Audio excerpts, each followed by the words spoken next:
Good evening, welcome back everyone. Hopefully we have a stream tonight, we'll see. Thanks everyone for sticking with me. I've been a bit of under the weather, but I'm back now hopefully, so if I'm sound a little stuffy, or it's got the movie guy voice, that's why. But welcome back everyone. Got Nico here earlier, Revenant, Bandana, and Johnny Gong. As far as like what we're playing on an actual Gamecube tonight, and the action cam is back with a vengeance, so we'll switch to that shortly, but hopefully everyone's having a good retro night. Evening Sukra, and there goes my flicky internet again. So that's also back with a vengeance. It was fine, so we'll see if it catches up here, but if you see any buffering, that's why. It's been perfectly fine the entire time here now for weeks, if you will. No problem at all. And then, of course, right now, it's just kind of fluctuating. So we'll see if it stays, and at this point, I'm going to reach out to my ISP, because there's no problems in the area.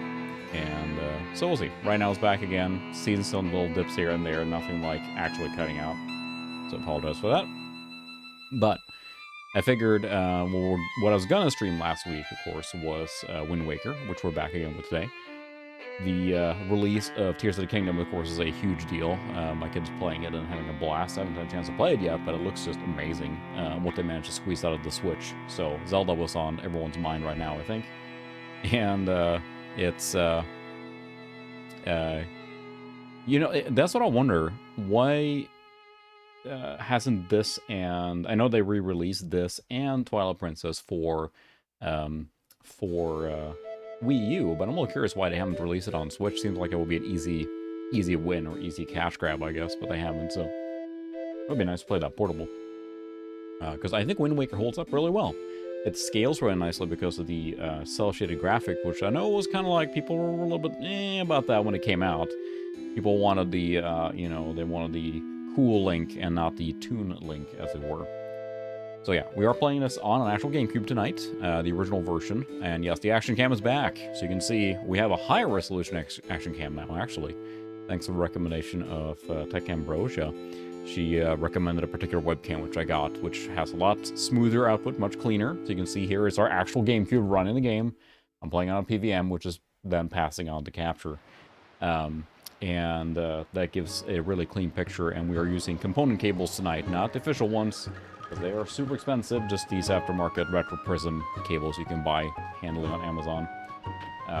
There's some pros and cons with those, but above all, it cleans up the output quite a bit, I think, and creates a very, very clean image. So we're playing with the original disc here tonight, so no one gets any ideas, but this is a European disc that came with the GameCube I had.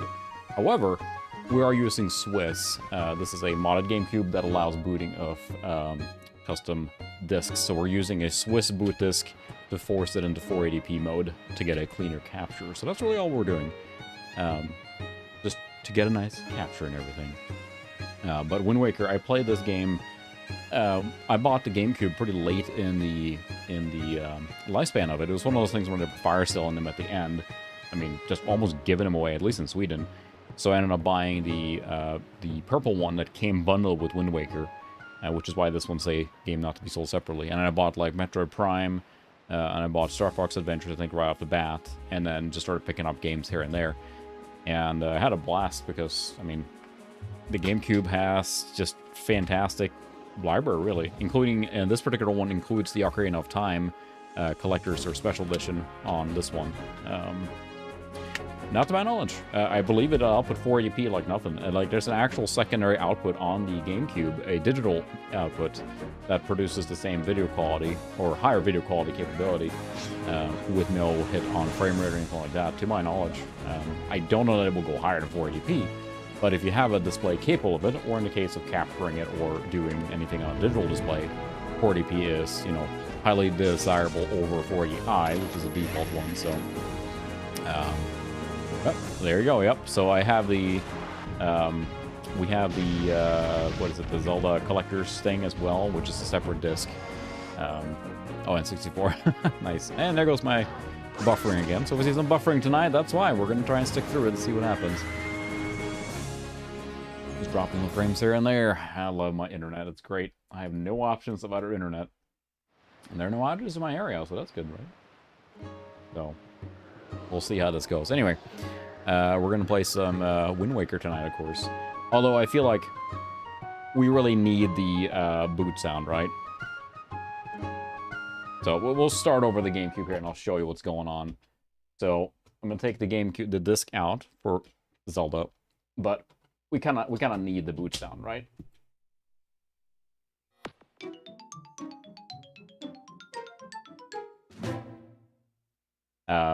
We have to have that. It's kind of mandatory. So what this does now is it boots into Swiss, which is it's like a Swiss Army knife of a boot system. So this GameCube has a GC, or actually Geno mod chip in it, which thank you, Brian. He was the helper with that.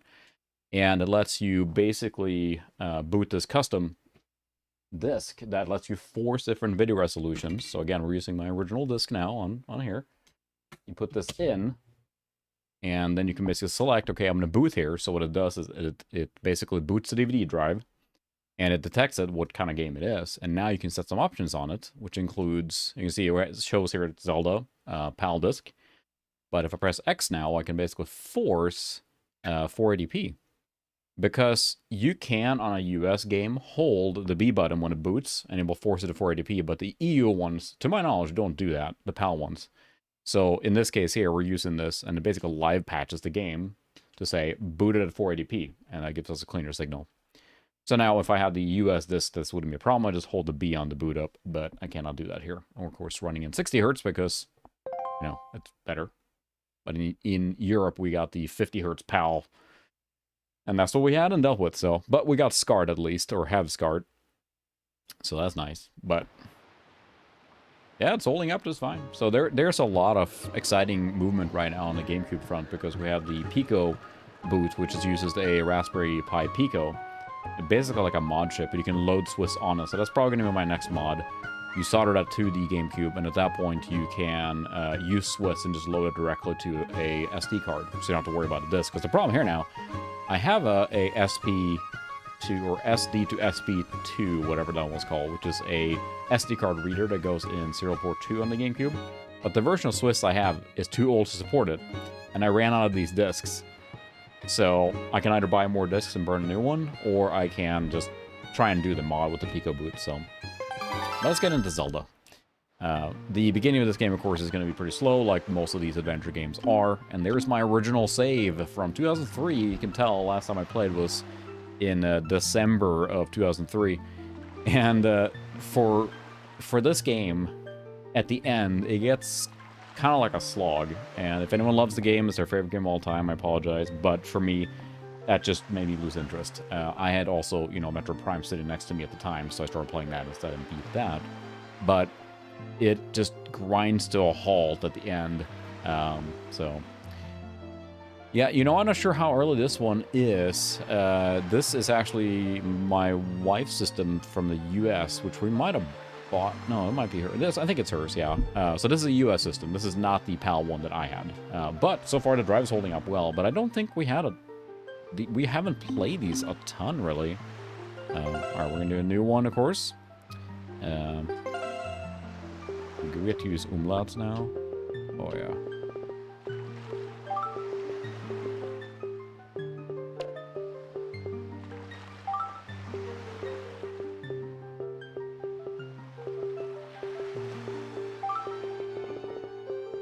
Link. There you go. That's who we are. We're European Link. Awesome. So yeah, what I'm doing here is basically taking 480p, which is then 640 by 480 of those, right? You know, that's kind of the Windows resolution or PC resolution you're used to. And because, exactly, mission accomplished. The way that scales to 1440p is perfect integer, so you don't have any uneven scaling. So that makes it very sharp, and that's kind of what we're after, right? So right now that is integer scale, I think, like, what is it, 3 times to get to the 1440p equivalent. Of course, I have extra space on the side because the screen is 4x3 or square, right? So that gives you a good way to stream this or capture it, which is why I wanted to grab these cables, and people were asking for it. I think Andy was asking about it, maybe, in Discord, to play Wind Waker, and I'm like, well, I've been looking to pick up these cables because my goal has been, as we talked about in the other streams here, is to work through my consoles, get the better video cables where applicable, get the hard drive solutions where applicable, and just kind of work my way through the systems. And I didn't intend for the Gamecube to be next, but there's so many things available now that made it very appealing. I guess there's story here. But I'll try and shit on the action cam here, but it's hard to describe just how good this looks on a PVM. 480p outputs looks so nice and clean. It's like uncanny almost, which of course is super hard to convey on just a webcam like that. But it just, if you have opportunity to play any 480p capable system on a 480p capable CRT, it is so clean. I mean, it's the same reason why Dreamcast on a VGA monitor looks great, right? It's it just fantastic. If you can, it's a great option. And one of the reasons I kind of want to get like an HD CRT at some point, if they weren't just so huge, because I see the appeal of playing Xbox, PS2, GameCube, and all that stuff at 480p or higher. 720p where they can support it, and it can be a awesome way to experience these games.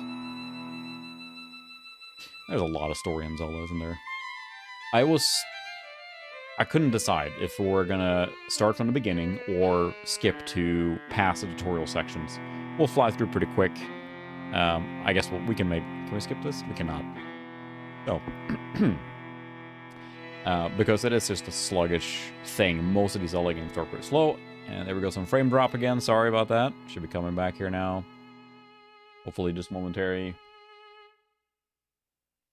It is just uncanny that I can do whatever with my internet and all of a sudden, like, right as I am trying to stream, then it just tanks. Waiting for it to come back. This is a good opportunity to get a snack break, I guess. Good lord. That's annoying. Tanks and comes back. Should be coming back here now.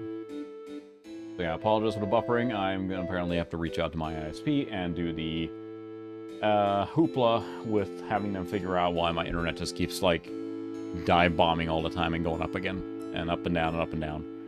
And that's annoying. And the worst part about troubleshooting that kind of stuff is it's intermittent, right? And it only happens during certain parts of the day for some reason.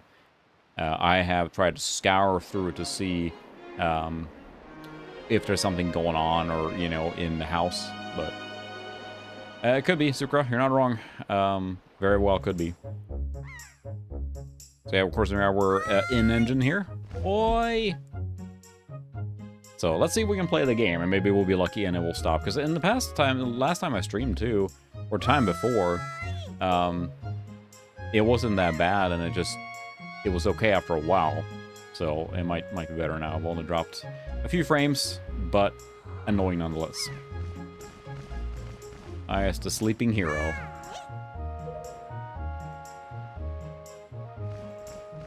Is he dead? Just gonna poke him with a stick. And that's the curse of many of these Zelda games, which are, I mean, they are fantastic adventures, but a lot of them have very sluggish starts. And there's a lot to explain and show off, and we'll try and fly through the beginning area as much as we can here, so we get a move on. And something you would notice on CRT, but look at like the blur effect now on the zoom out. Something I didn't notice. You notice how sharp it is as you get. That's how I feel about my internet right now. Special day. Okay. Did you forget? Come on. It's your birthday. And I saw that, yeah, that's true. So you see how blurred it is on the far outs here. Of course, it's just, you know, just how the GameCube renders in-game engine or whatever. I saw that there's, of course, the option to play this on a Wii, which is a great option, too. It has component cables readily available. I'm going to use the controls here. Going on ladder. And it's funny, as you're playing this game, how the GameCube controller is like, it's so kind of feeling at home at the same time, that like C-stick situation where you had the Xbox and also the PlayStation to go the route of just using a quote-unquote regular dual-stick setup, and then the GameCube has its own little C-stick setup, which works fine. But when you're used to the dual analog, it does take a little while. Well, whoever put this money here doesn't need it, right? There's a little tutorial area. Ah. Yep. There we go. We can roll too. Just trying to teach you how to use the game.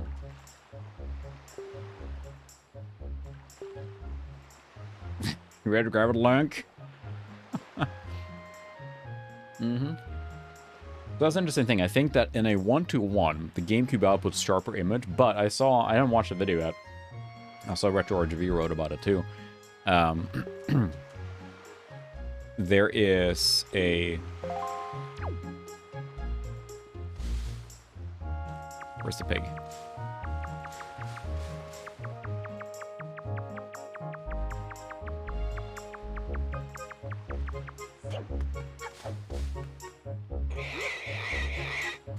Got your pig, mister.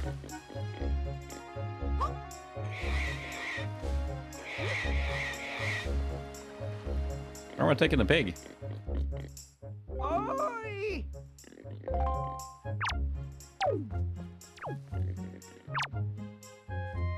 I can targeting the pig. There we go. And apparently there's a software fix. All right, fine. This is just tutorial stuff. Let's try and fly through this stuff because it just takes too long. I'm gonna go in here and talk to our grandma. It really is a game that holds up, I think, visually. And of course, again, with that cell shading, it really scales well. But I believe there's a way through software now. Again, I haven't tried it myself. That lets you get about as sharp output as you do on the GameCube. So I think we're playing a cutscene simulator right now. Link.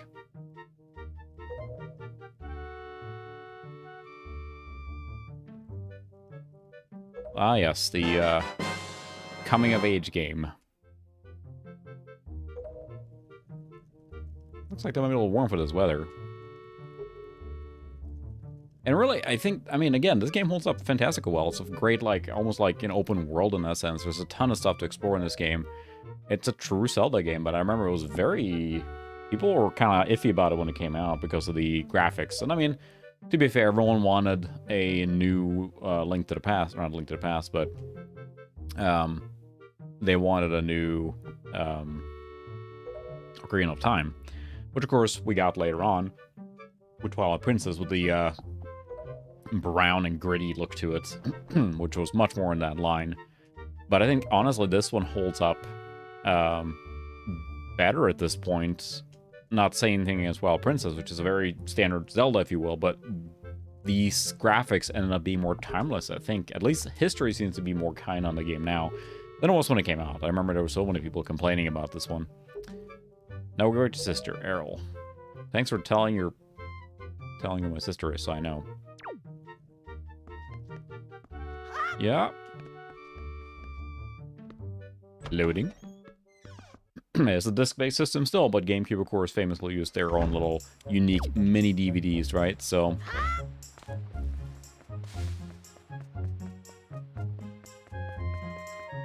Alright, so where is my sister?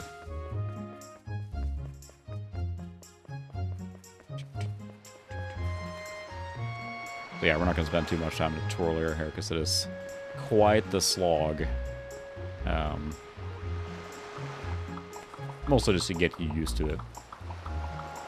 Is she up there?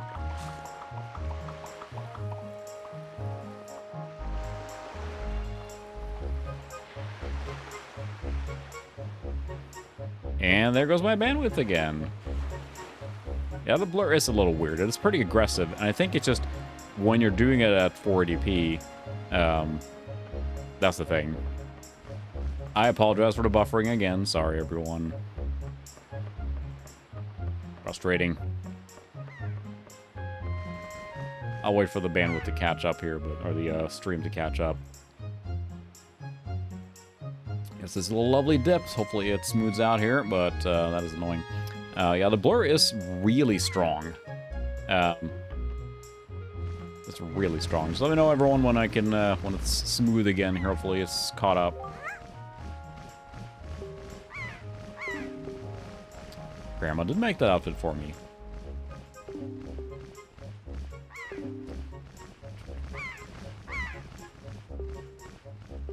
Anyway, Lunk. His name is Lunk. Happy birthday. Oh, I got the spyglass. You got the telescope. That will come in handy because you do have to scope out things a lot. Bokeh effect. Extreme bokeh effect.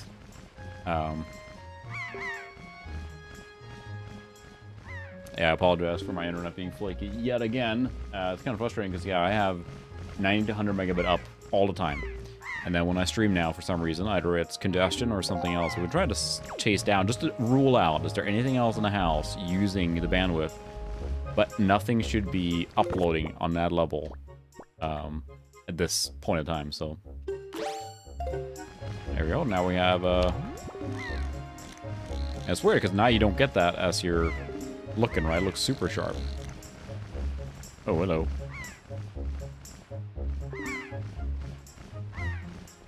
Well, that's not very nice. The sky, look up at the sky. That's a big bird. The biggest of birds. So I think we're catching, you see on the stream at the bottom, there's a very, very faint line. I think that's the overscan because of the 480p effect on the CRT. You don't see it at all. So I haven't had a chance to tweak it that much, but we're progressing the story at least. Big Boyd. But I think it's always fascinating to go back to games from this generation because you see a lot of the building blocks. But in case of Zelda, you usually have, you know, very high quality games. Well, he's dead. Oh well. It's, you know, a lot of these games have the kind of archetype pieces there, like when we played Urban Stream Ride, for example, late 90s. That one has so many of the open world tropes in it that are not fully baked yet. But then, of course, it's Zelda, and you can see it out now with Tears of the Kingdom, too, as that came out. It is so polished and so well made. That's kind of what you expect from a Zelda game, too. They would just make some more 2D Zeldas, I guess. I did enjoy the 3DS version of the, when it came to Link to the, not Link to the Past, Link Between Worlds. That one was really good. I believe we have to go find a sword now. And I gotta remember where the heck that is.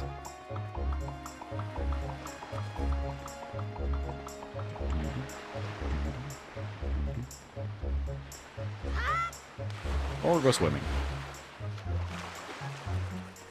Because my kid was playing this for a bit a while back. He had a friend over and they were trying to play this. And it's just, as they're used to modern games that give you waypoints and everywhere to go,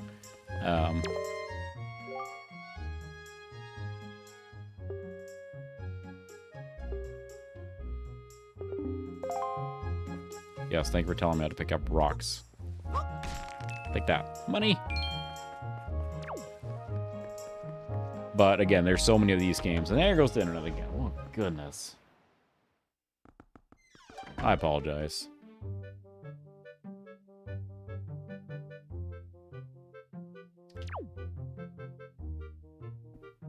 Waiting for the buffering to finish here.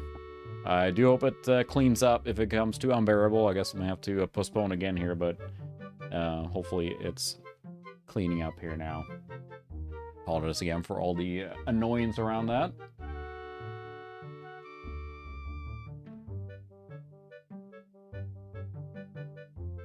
See when it starts catching up here again. You guys can hear me still, but maybe. And it's not that that drops a little bit, it just tanks. Absolutely tanks. I don't know a single system I have that would be uploading or consuming so much bandwidth to go from 90 megabit up. No, I don't think so. I'm using just, I actually have a 4070 now, and I can see my bandwidth utilization on my computer itself just absolutely tank, so. Because I streamed, there you go. I streamed, you know, when we did the Saturn one. I don't think it dipped a single time. And I've streamed with the same encoder, right, or same setup for a long time now. It sure seems to me, or smells to me, above all, the thing I can notice is if I do a speed test right now on my phone or on my computer as it's happening, I barely get like 1 megabit up. So, I'm pretty sure it's completely bandwidth related, so. Hey, hopefully it catches up here. Again, I apologize. It is, what'd you say? Where's Errol? Okay, I think I need the sword now, though.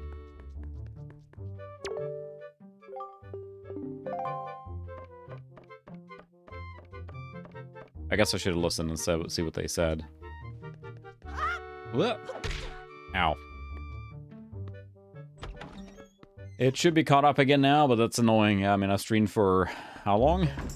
Several years now? And the first hour lately has been really a problem now. I was going to say, it's been kind of on and off shaky since they were digging up the streets a while back, doing different maintenance. I could have sworn it's either since then that's been a problem, or it has, dude, either we're oversubscribed in the neighborhood or something. I'm not sure. We were one of the last houses that were built in this neighborhood, though, at least in our general area here, but they have put in a lot more neighborhoods further up, so. This is the Swordmaster, I think, right?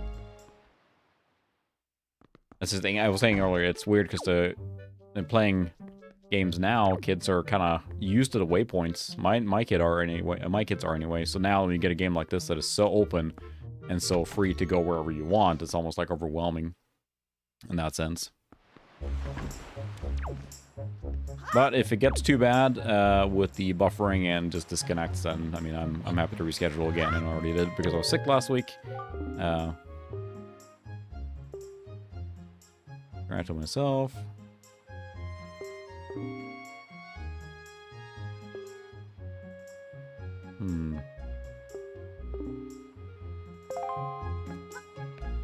I should bring the pig here. But if it gets too bad, just let me know, and then we can reconvene, because I hate for people to be watching and just constantly buffering, so. Sneak on that pig.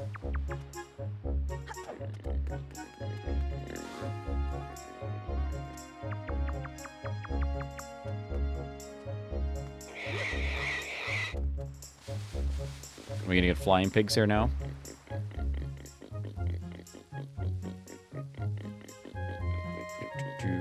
I think there's every Zelda game's got one of these, like, fetch animals. No, I wanted to... There we go. Got you a black pig.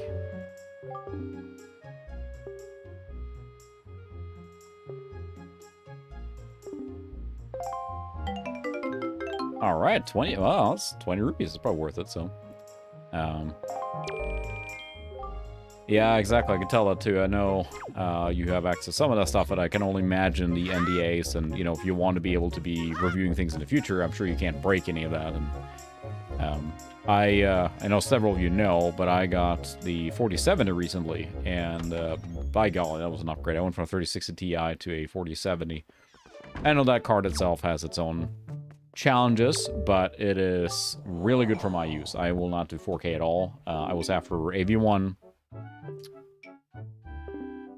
What say you, Lunk? Serious instruction, yes. Yes, sir. And, I have, being able to use the AV1 encoder,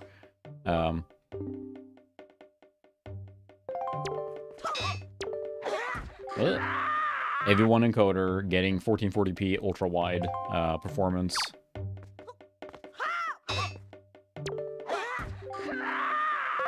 I am only pressing B.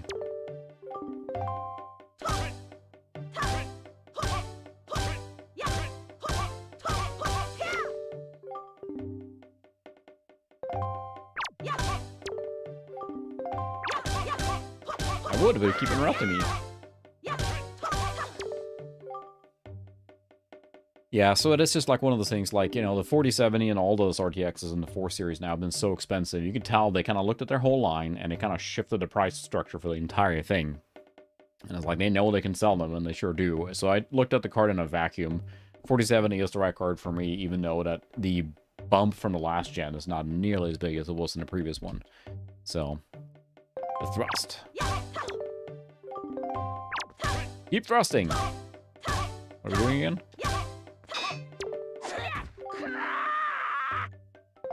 I did. I did. Spin attack. The 1080, I know 1080 Ti as well as card has held up way longer than you think, but the 1080 I used to have is my wife using that now, and it's still a fantastic card for, you know, considering how old it was. Ouch.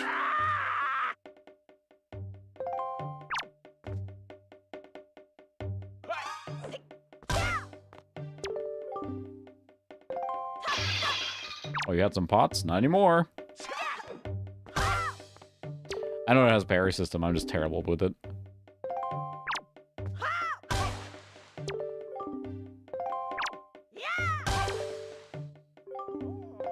That was a fine display.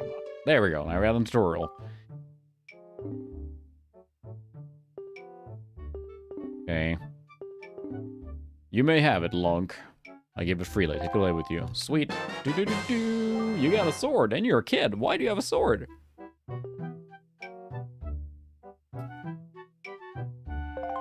He just gave you a sword. That doesn't feel right. Hero sword. Be strong, Link. Link will show the way. I both apologize and also regret nothing switching or selecting that name. Oh, you didn't even have any money in your pots. Okay, now I think we can progress. I did test this a little bit earlier, and I think we should be off the island here pretty soon. The game, of course, opens up a lot when you start getting your boat, which is not until later, but we're not going to do any more of the side questing here, because it's just like... You know, it's funny because you're ingrained to do all the stuff. At least I am when I'm playing any RPG or action RPG, that you go through everything, comb through everything. But here, there's no XP, right? It's money, or, you know, pick up extra items and stuff. But there is nothing you really need to do here. So we look here, like look how sharp that is now. That's super sharp, but then you go back here and look the blurriness. But yeah, that's just how the extreme bokeh effect. I'm not sure if that's a decision on the... I mean, if that's actually like a rendering choice, if they have to do that for performance, or they just did it as an artistic choice. Let's see. No entry. Oh, yeah?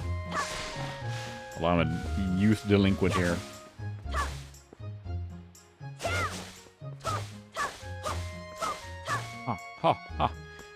Well, I played this mostly using like RGB SCART connection, and or maybe it was even composite, I don't remember.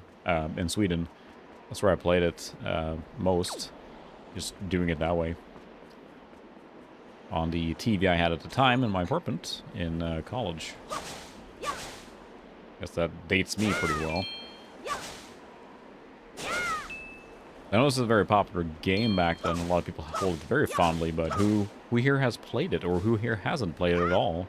I feel like it's such a popular game that most people have experience with it or played it in some shape or form, but...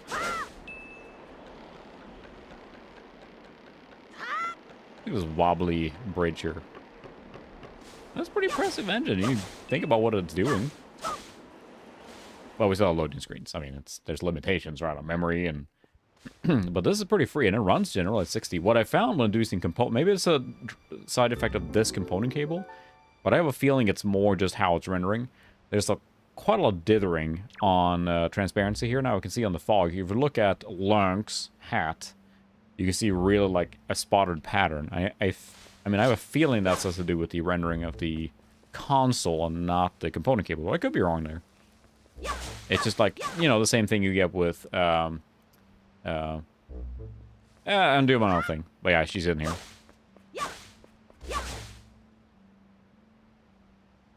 Oh no, a bad guy.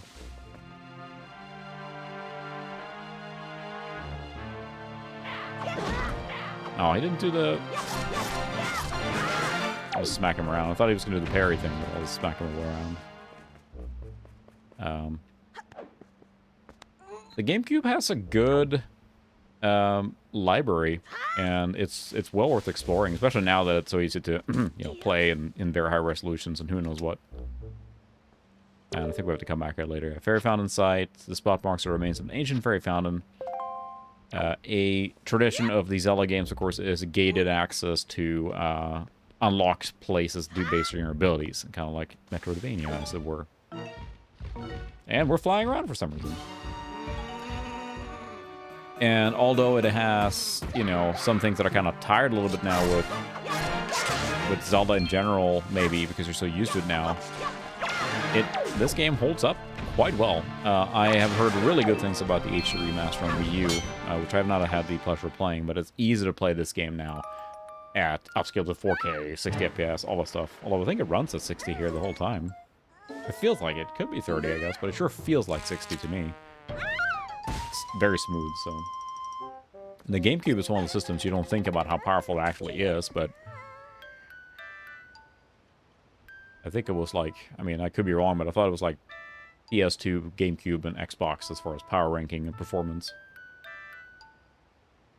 I could be very wrong on that, though. That giant bird came and... Yeah, there, it's slowing down. It was too much on the screen with too much transparency. Transparency is, of course, always the Achilles heel of most systems, it seems like, or most game engines. So that bird dropped me on top of a mountain? Well, that's nice of it. You're kind of lucky to survive, considering you fell. What about this boy? Boy! Don't worry, come on. Fine. And it has a charm to it. It's a little more timeless in that sense because of the cell shading. And there goes my buffering again, so stand by. Boy, that's annoying. That was a small bump this time. It's back already. Oh, never mind. Standing by. Enjoy the slideshow. It's a slideshow cutscene. I will describe what you're seeing. It's a bird just flying, taking my sister. So no, I apologize again. I know I keep saying it, but it's frustrating when technology isn't working, and it's not even like, oh, a little bit. It's just really bad. The internet is tanking.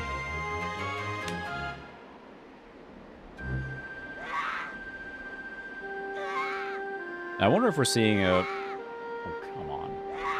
I should show my throughput graph right now on my Ethernet connection, and it's just like up and down, up and down, up and down. Again, if you guys don't want to deal with the buffering, or just, I mean, feel free to say so. I'm not going to force anyone to watch or hang out here when it's just like tanking over and over.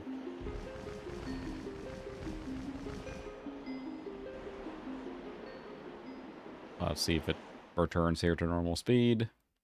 I would lower the quality, but I'm not sure it's going to do much because the tank's so bad that it... I would have to drop down to like 1 megabit up speed, and that's not worth streaming at that point, so... I think we're back. What? Do you want to come with us on our ship? Uh-huh. You don't understand what you're asking? We're pirates, you know. Pirates, the terror of the seas. So they don't want me to come along, of course, but, you know, I'm a hero that needs to go on an adventure, so...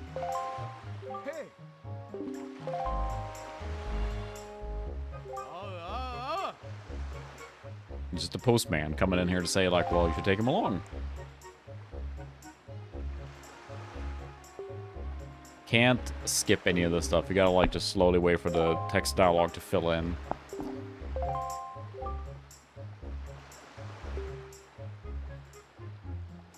The postman is trying to convince them to take me along on their amazing journey. Like, you know, that's the classical hero's journey trope right in the beginning. I think many Zelda games, probably all of them, start this way. Idyllic country life. And then some big calamity of some variety happens, and they're off on swept up on a big adventure.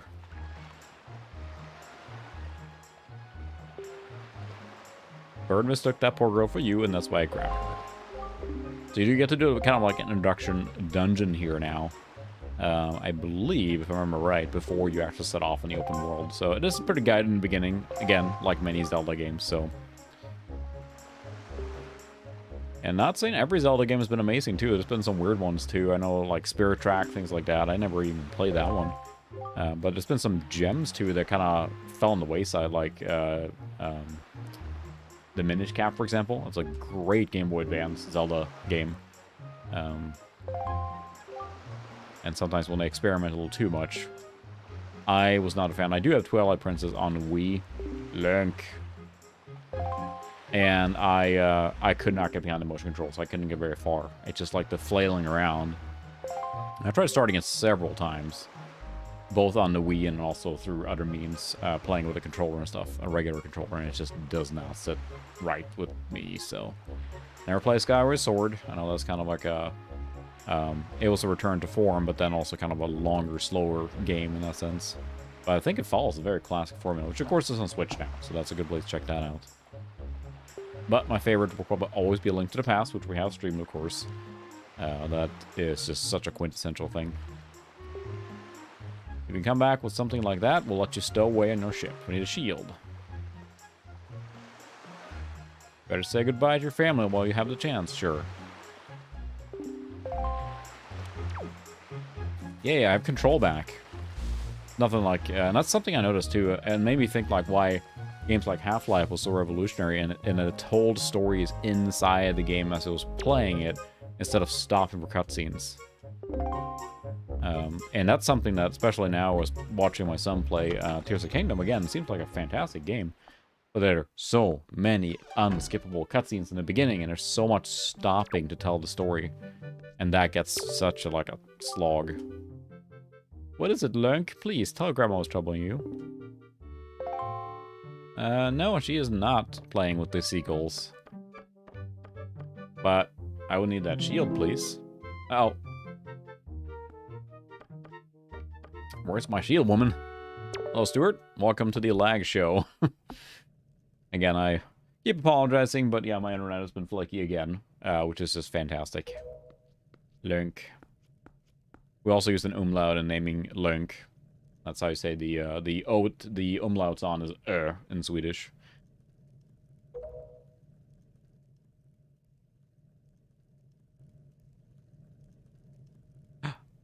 That's where I was going for. I was gonna just take it, but I mean, absolutely. Thanks so much for giving it to me. Hero Shield.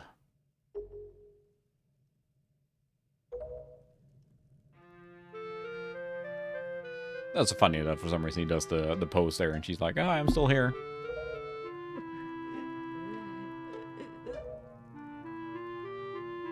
And again, I really debated doing, like, skipping into this part or something, but I think you do miss out on the game a little bit by doing that, so by not seeing the beginning, which it turns a bit of a slog, like many of these games are, but it felt a little too disjointed if we just would have started, like, here or something like that.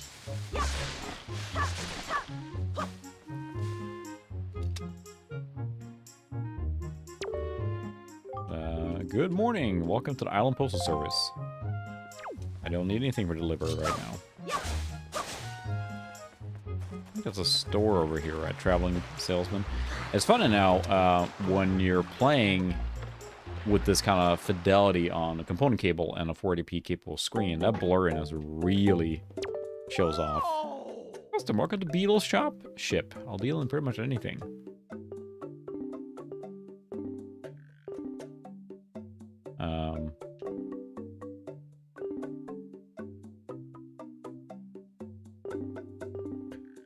Fine, I'll buy the pair. Oh. Fine, I'll buy the bait bag then.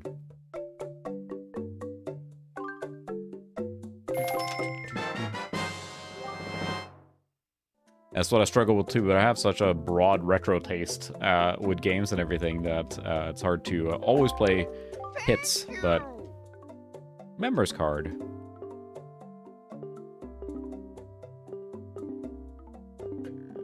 Yeah, I want you to buy everything. Fine, we'll buy everything. We got money.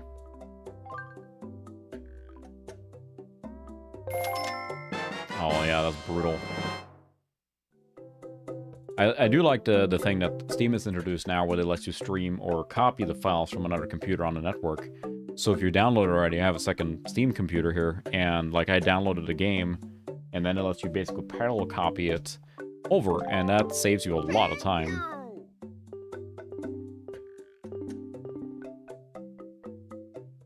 Bye. Alright, I already bought a whole bunch of your junk.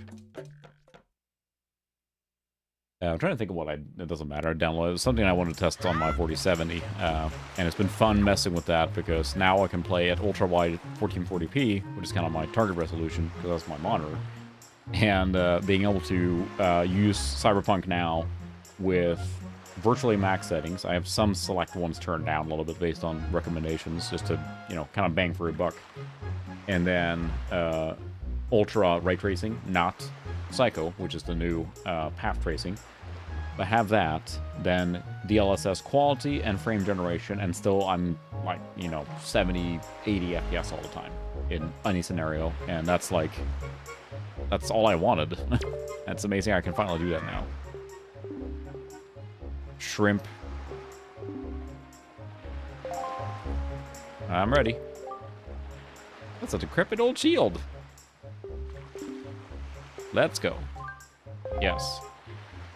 Bye, family. Or, I mean, oh, I'm so sad.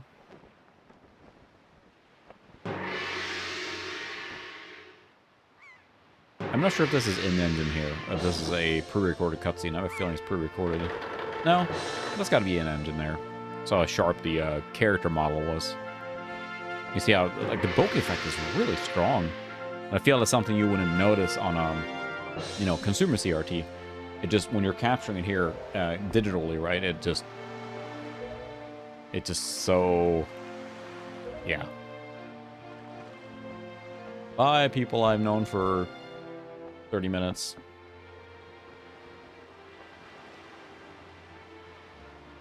Bye, Grandma. Thanks for giving me your stuff. See you never. I think you can sail back here later. It's fun watching speedruns of this game when they sequence break, because you have to do this to leave this island, like, normally.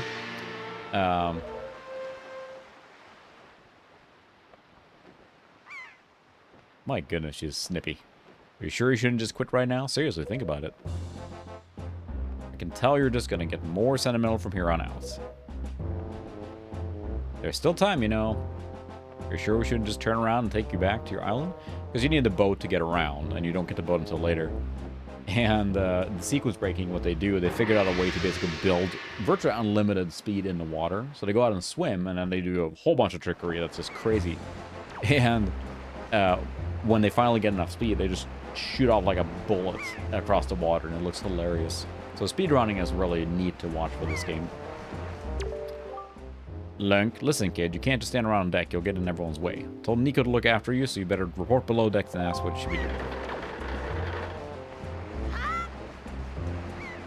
And it's just, this is a true, like, you know, quote-unquote open world game. I don't think we have a map yet, but it lets you sail around just about anywhere you want. That Nico didn't make out half bad with you being the new swabby and all. New swabbies always get stuck doing the hardest work. There's a real raw deal, but hey. It sounds like Nico is happy to finally not be the bottom rung on the pirate ladder. Alright, let's go find Nico in this loading screen. So yeah, I'm really happy with the 4070. I felt like the 3060 Ti is a fantastic card, and I will reuse it for another computer. It's like being able to do all these things now with less compromise, and that's the thing.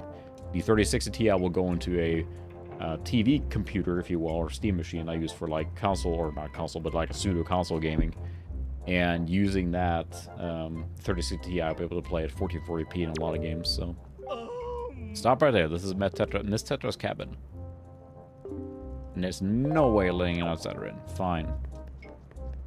Let's see if it feels bigger on the inside than it does outside.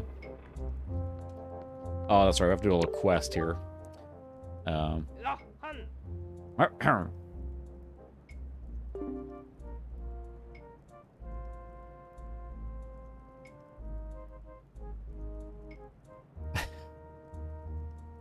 It's dangerous to go alone. Take this. Oh, thanks, old man. I always count on you for friendly advice. God, that's your in disguise. You take test all new pirates have to take. It's a bit of a doozy, so get ready. No air or tunic, but I'm not into men. The Zelda rap from Starbomb. There's several of them. There's even including one specifically for Wind Waker, which is also fantastic. Still tutorial stuff.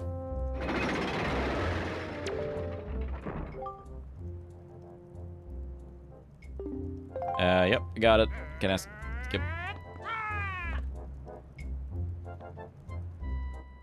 Why do I have to use an entire cargo hold for this? Shouldn't they, like, have, like, cargo or, like, place to sleep? I thought this looked really good, like, back then. Even then, it is, I think, visually impressive or satisfying game. Yep, I got it.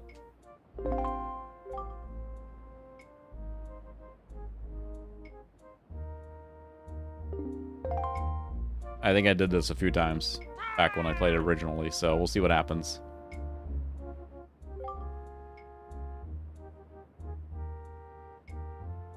One rough year, one tough year full of bumps and bruises.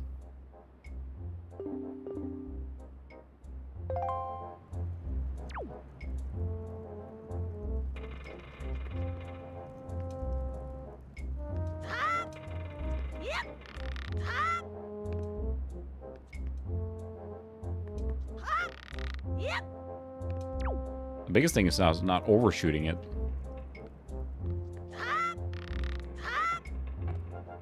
And also you get the 3D engine thing of platforming is always like... First try. You did it already? I did it on first try, dude. Yeah, it's kind of like a layer tutorial in this game. They keep showing you stuff, so that's where I was undecided, but now I made the decision, I guess, to go through the beginning here, which is taking longer than I thought. I thought I could skip it faster, but come on. Are you sure you should be giving me your stuff here? Spoils bag. 8 types of item. Are you sure they should be giving me this stuff? Hey, Link! Oh, I can't use my sword. Yeah, the song is pretty good. I found a star bomb. There's definitely not always, you know, appropriate, but they're still funny. Yeah, if you're looking for, you know, being able to play a lot of the games, like, and especially offline, if you want to have them downloaded, and especially if you don't, internet isn't super fast, right, then I can see that, because then you probably want to have it available or updated. Versus, like, it kind of got spoiled if you have good download speed, where you're just like, oh, I'm going to install Witcher 3, well, I'll just, you know, kick it off and wait an hour and it's there, so that's not always the possibility with slower internet, so. There you are. Oi, Link. I did that with the Steam Deck. I kind of loaded it up. Now I only have the 256 gig Steam Deck with the 256 gig SD card in it, so it didn't take that long to fill it up, but I certainly did that, so.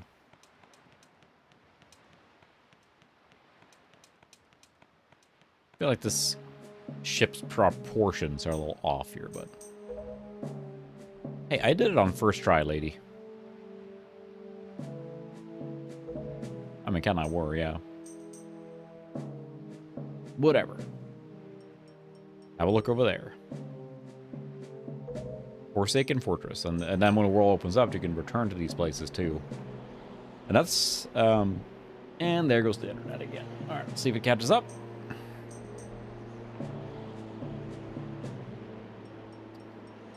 Yep, there's pirates. Stand by. Buffering. Fantastic. Just fantastic.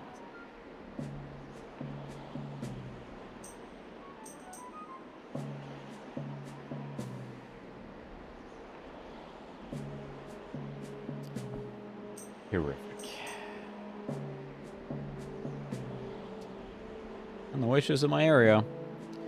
You know those things when I call, they're going to ask the typical things. Have you restarted? Have you done this? Have you know, unplugged the stuff and go through all that stuff? So the problem is that we have the modem we have is a modem/router, and I disabled the router component so I can use my own router in the chain. And I know they're going to point to that, of course. So just, I don't think I have a choice anymore because it's been so flaky for so long now. And every time there's been like an outage in this area, figuring it was, you know, they fixed stuff up and it's been rock solid after that, but now it's back again, so. Yeah, that's the thing too with that. It's like, and I probably upgraded to a larger hard drive at some point, because that's the thing. It's like, I don't need to have many games on there. That's fine, but you're right. You get like one game. Some of the games now are like, I want to play like, oh, Titanfall 2 runs great on it. Well, it's like 65 gig by itself. Like, okay, well, that's like a fourth of the whole thing, right? So, we're still talking. I can sneak in. No. There's some great visual comedy in this game, too. They didn't notice he was being put in the barrel on the top of catapults.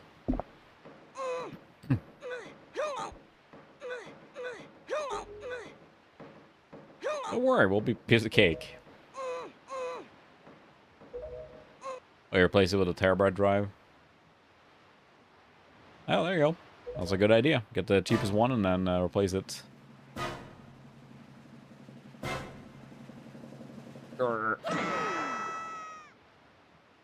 He was never heard from again. Yeah, I think that... Yeah. My sword.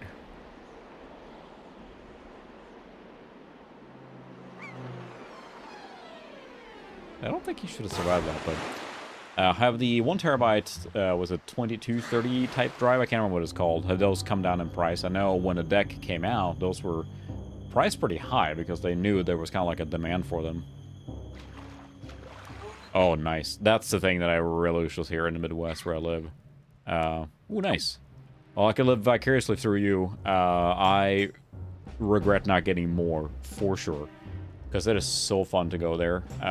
It's a dig through. I just, you know, wash your hands and be prepared to get your hands dirty to dig through there. You can find a little bit of everything. I think it's like one of those places where if you're willing to dig, you can find real gems, but you're going to have to put the work in. Unless you just want some big box games. They're just sitting straight up there.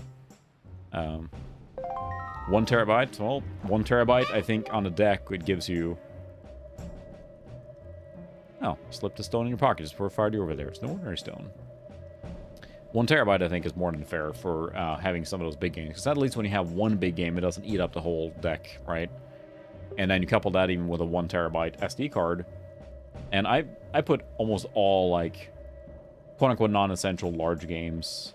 Any indie game, any 2D game, stuff like that on an SD card, no problem at all. Because the loading time is so slow. Or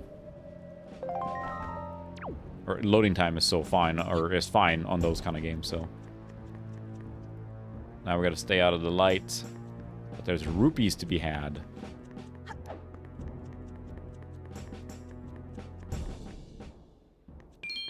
Why did they put these here?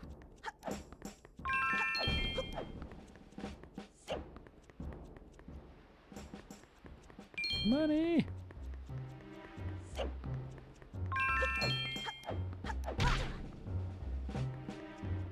There. Just have to get the monies. I think it looks really good, especially when you get this close now. Everything's super sharp. It's pretty nice. Hmm. Exactly, yeah. Can't get that yet, can I? Is it this door? Open. Yep, no one's gonna see me sneaking in here. Sneaking in.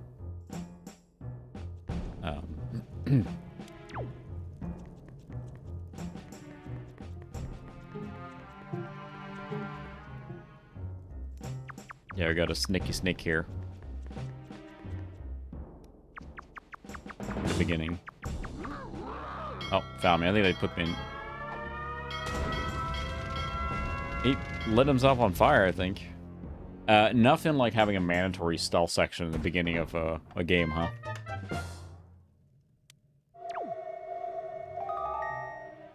Ah, no, there's gonna be a way out here.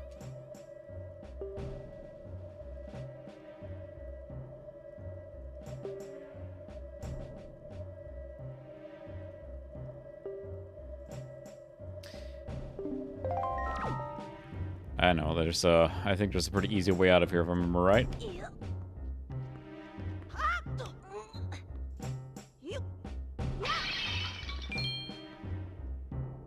There we go. Yeah, and especially, I mean, you do that kind of stuff, and it almost feels like the Steam Deck is so overwhelmingly convenient for, you know, you can have so many things on there, emulators, you know, big games. It will emulate, you know, PS2 and stuff like that. Plus then all the modern games, plus all the retro, I mean, just indie games, stuff like that, and it's insane. I've been playing Fallen Order finally, because I would like to complete that game, but I've been finding it's convenient to do it on the deck, even though it runs slower than it would be on a, you know, quote-unquote regular PC. But the convenience of being able to pick it up and play anywhere has been really nice. And I can make a little progress here and there, like between cooking or, you know, hang out with the kids. I'm not sure. They might have. Yeah, what? Sounds more toonish, so. Oh, I totally grabbed that.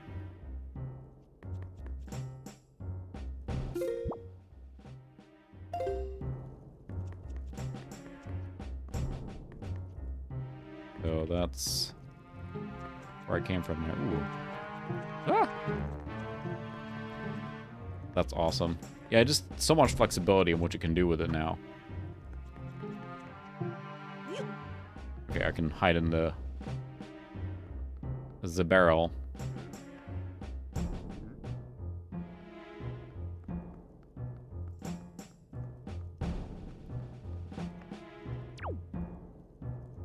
And yes, 3D game fighting with a camera. You gotta have that part. And it goes with it.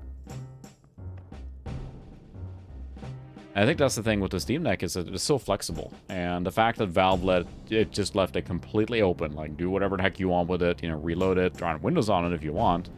And they just kept adding stuff. And I think that's a great thing, so.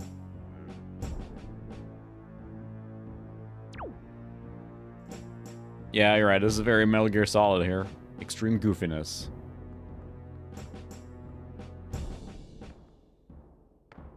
Yeah, if you haven't seen Star Fox Adventures, it uses very, like, thick fur effect on Fox and stuff like that all the time. It looks really good. Oh, hi. Sorry, I don't have any weapons. Leave me alone. The Gamecube is surprisingly capable. It's got a lot of really, like, high-fidelity games.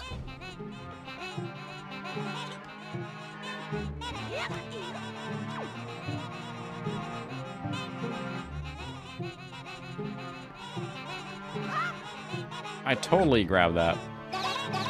Hey, don't hit me. Is that a... I think it's supposed to be a cooking place. It looks like a latrine. Easier if I had my sword, but that's the whole point.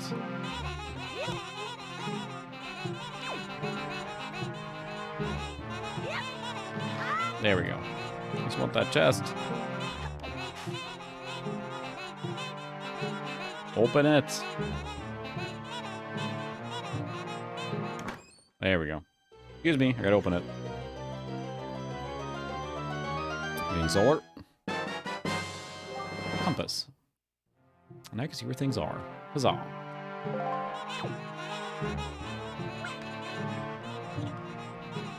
And I just want my sword so I can actually do something about these jerks here. Loading screens. This stream's pretty quick. I don't know if I felt the loading was that terrible on the... Since the mini discs that the Gamecube uses, they're not that bad. Trying to find my sword. Gotta get a barrel. Did they show where my sword is?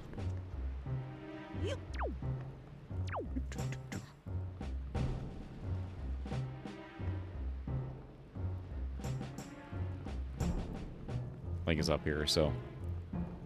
Now, I think, again, the GameCube is kind of like one of those that surprises you how capable it is. Because I think it just felt like the lesser of the consoles or whatever. And I think it was still a sales success, so... Yeah.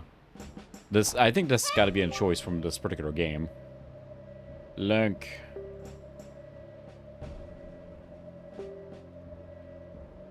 Oh, you have us a shield. If I were you, I'd try to use my shield to deflect the monster's blow and see if I can make it drop its weapon. If you did that, you could pick it up its weapon with A. Thanks. Yeah. And I think it's just like the design of the GameCube came into play there, right? It was just a physical limitation on the size because they didn't want to...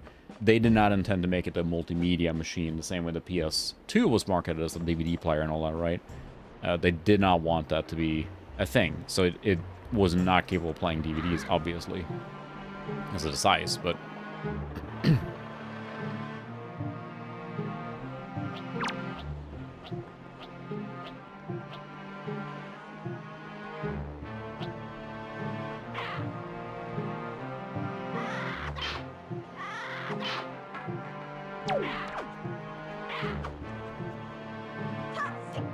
Oops, that's not what I want to do. I can't... This camera... It's early 3D games.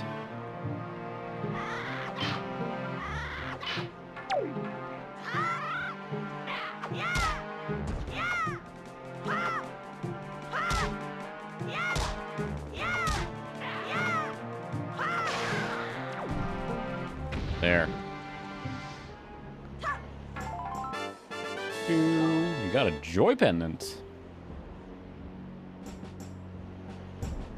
Why did he have a joy pendant? Oh, he was just a happy guy doing his job, and I'm like, haha, take that. I guess that's it for there. Sticks. So you turn off each searchlight like this, I think, to progress. And that's how we're gonna get to the next one, but...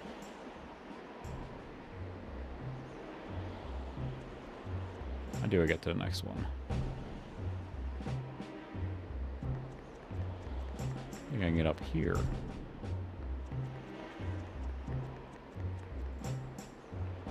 Let's see.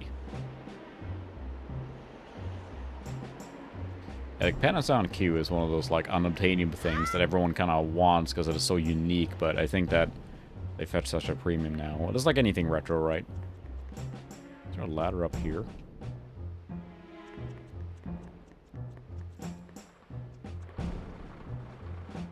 Can't jump there. It's like a maze thing now. Gotta go back in and find the next thing. Yep, I think so. Yeah, that's the thing too, and especially the mini DVD-Rs right now, it's harder not only from just, you know, them existing, but then the ones that are left, they're lower quality. The ones I got, these Fujifilm, were recommended as really good for burning GameCube stuff. Those are, I can't find them anymore. So, it's kind of like, you know, here we are. And that makes the Pico boot and all those other options very desirable. In the sense that you can use, you know, Swiss and homebrew and stuff without having to worry about... Here we go, there's an actual... Nope, that... Game engine. Camera struggle is indeed real. It's like, well, I'm just gonna roll off here, because why not? I'm not They probably do, but I have a feeling it's going to be a compatibility issue. Like, is a laser on the GameCube even equipped to read that? Because as I understand it right, the GameCube is very, very picky with what it reads as far as disc goes. Not necessarily picky, but like it's sensitive to it. So, yeah, the Pico boot is a great boon, I think, because that lets you do all that stuff. Not even the Pico boot, but then you have so many different mod chips now that are coming out, which is awesome. I think the GameCube is getting a lot of attention. So for me, it's like I'm going to probably do the Pico boot method. All right, I'm going to try and grab this now without flinging myself off the freaking ledge. I have a stick too.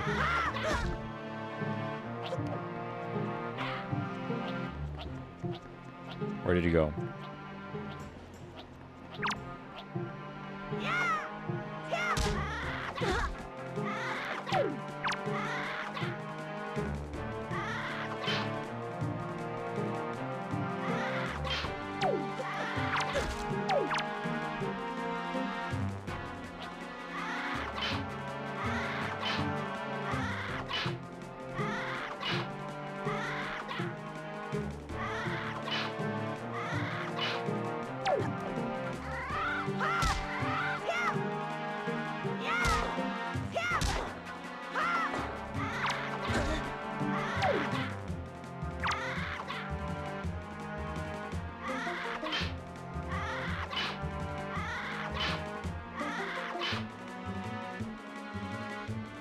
You know, someone who designed this had, like, genius, perfect idea.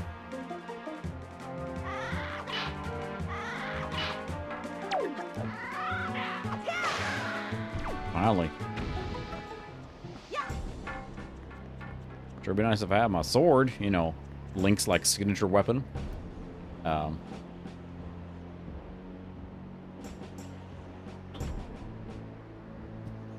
Whoop.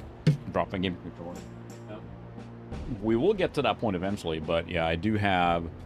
we'll see if we get to that point, I guess. But we do have the GameCube connected through the link cable, GameCube Advance, that would let you use the Linkle tuner, which will... I think Linkle is in this dungeon, so we'll see if we get there tonight. I wasn't sure if we were going to use it or not, but that is an interesting feature. I never used when I was playing the game originally at all, because I don't think I got GameCube Advance until later. Maybe I did have it. I'm trying to remember now. Oh, whatever.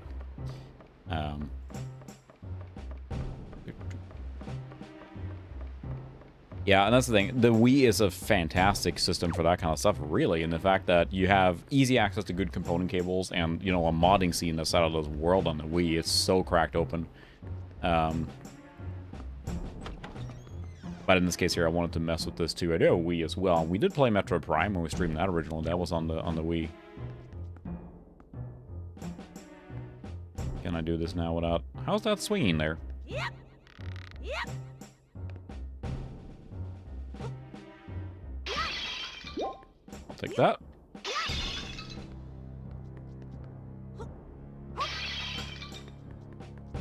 Yeah, what really feels restricted now is the way that the C-Stick uses the camera, because it kind of snaps. Which, I mean, is fine. But you're really used to having smooth scrolling.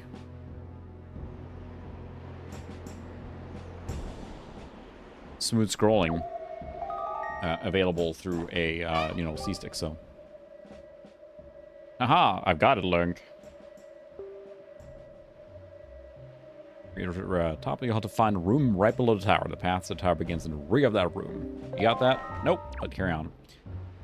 Yeah, so I played Twilight Princess. Played Twilight Princess on the Wii, and I certainly like Twilight Princess as a general thing, but on the Wii, I was not having a good time with all the flailing around. And I tried playing it several times through other means. What I'll probably end up doing is loading up on the Steam Deck and play it there. It feels like a perfect way to play through that game. And that's probably how I'll enjoy it, I think, to finally get through it, because then I can kind of start and resume or whatever, and that can then run with higher settings and all the extra goodies right, that you get from that perspective, so. Just the barrel. Just the barrel.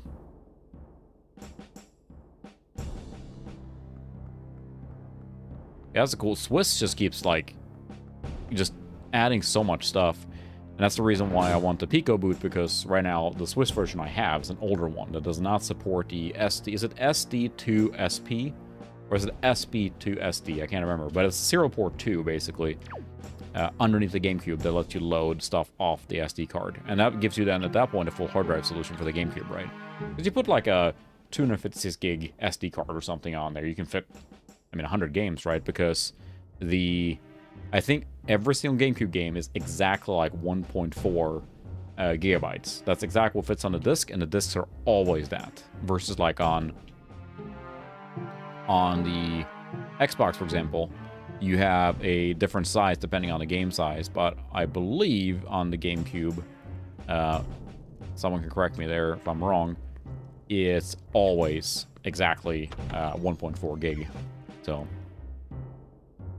yeah, they have tried a lot of different things. There's a bit of experimentation going on.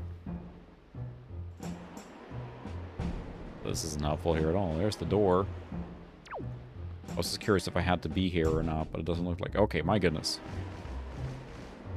Get it. Oh, so that's back to where... So I can drop this down. There we go. Now I can actually push that over there and get up here if I want to. Shortcut.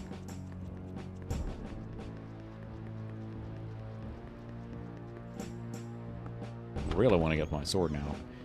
But yeah, the Twilight Prince, I think, was what everyone wanted, right? It was kind of like, you know, what they wanted. That's what we got, so.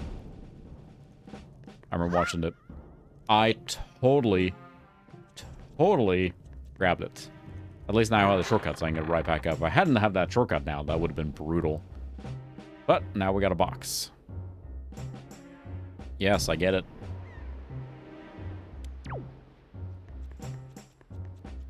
Look at even this in a track here. Yeah, it is pretty funny, as considering like you look back at it like, oh, CD media is obviously the way to go, and it was for a long time. And then yeah, Nintendo's back to cartridges like they're back home, and now it's like, well, you know, you can fit so much in a cartridge now by comparison to what you could back then.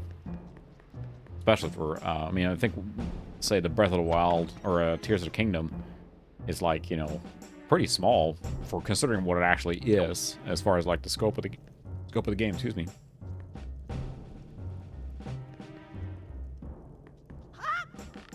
There we go.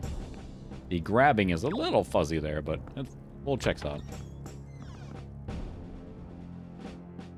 Yeah, at this point, I'm really hoping as much. We have a lot of games for the Switch. It is very much a family console, and it gets used a ton here. We have Switches for like every family member almost. I really, really, really hope they just play it safe this time. The Switch has been a massive sales success. Just make it with a newer processor, call it the Super Switch, whatever you want. Make it basically play newer games and backwards compatible. I know that's a challenge in itself. They could emulate it. I know MVG covered that quite a bit on what they could do. But they would make themselves a huge disservice if they did not make it backwards compatible and like enhance the games. Sort of sample, like have them run in pro mode or whatever it might be. I think that would be a poor move on Nintendo's part, but what I know, so. Yeah, I just hope they don't go too crazy. Because, I mean, to me, it's the perfect package. Because, like, my kid, he brings the Switch to his friend's house all the time, right? And stuff like that. Being able to do that easily. Think back to yourself as a kid. Having the flexibility of doing that is pretty amazing. Because, don't get me wrong, we have a PS5 too, and the higher fidelity and everything is great. But having the option to just bring the console with you like that is amazing. And still play on the TV and portable. I know a lot of people just want, I just want a, you know, a strong console that...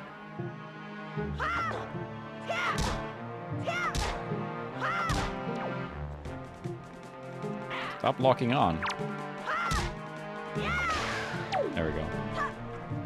Like that. They always want, you know, higher performance or whatever, but I think that Nintendo has found their niche. I mean, they're selling, like, with the new Tears of the Kingdom has sold, like, 10 million copies in the few days it's been out. It's gangbusters, like the best-selling Zelda ever. And it's fantastic, even though, you know, yeah, higher fidelity would be nice, so. And it feels like Nintendo's always had this back and forth cycle, right, where they make a really popular console and then a bad one and a popular one or whatever. So, and it would be nice. Yeah, and I mean, you think to, like, when was the Switch developed then? Like, you know, late 2016 and 2017. So it uses a pretty old Tegra chip by now. So if they were to make a new one with the more horsepower and modern mobile chipset, that would go a long way, right? So I'm not expecting miracles. I don't think we're getting like a 40K or 4K 60 Switch successor. I don't think that's Nintendo's style, and they probably aren't going to look at it and say, we need, you know, 4K 60. It more likely, like you mentioned there, is going to be a... Whoa. Careful.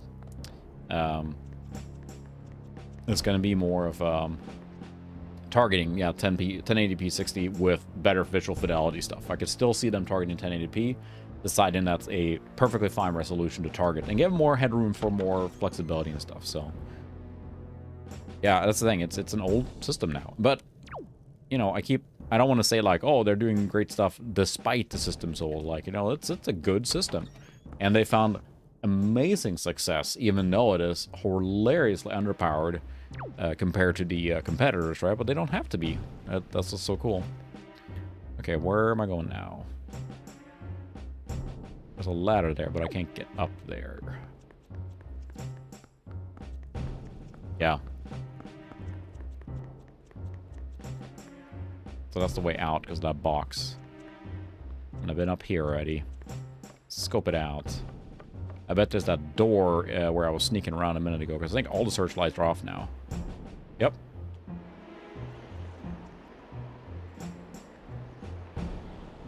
Yeah, it really is blurry on far. I wonder why they do that. It can't be performance, I mean, right? It's not like a quality thing. It seems to be more a stylistic choice. Because, yeah, I can't get up here. There's a box up there that I have to push down, but I can't.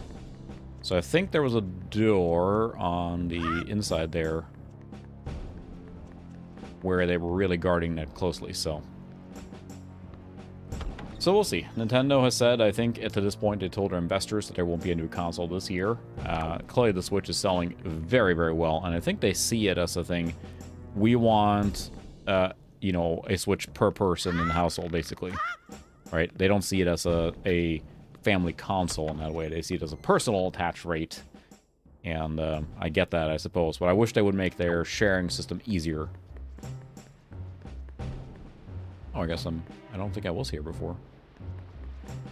There we go. No. I was here before. So yeah, I have to get through to that door. That is my next course of action, is to get through there. I don't think so. On 480p, I mean, you might, but I don't think you would see scan lines. I mean, this is the native 480p output. It'd be like scan lines to 640 by 480 on a PC, right? It's basically the same idea. Yeah, the checkerboard you definitely see. There's checkerboarding going on, and dithering, a lot of like pixelated dithering happening on smoke effects, I think. But usually you wouldn't see scan lines to 640p, I think. I mean, maybe I got that wrong, but...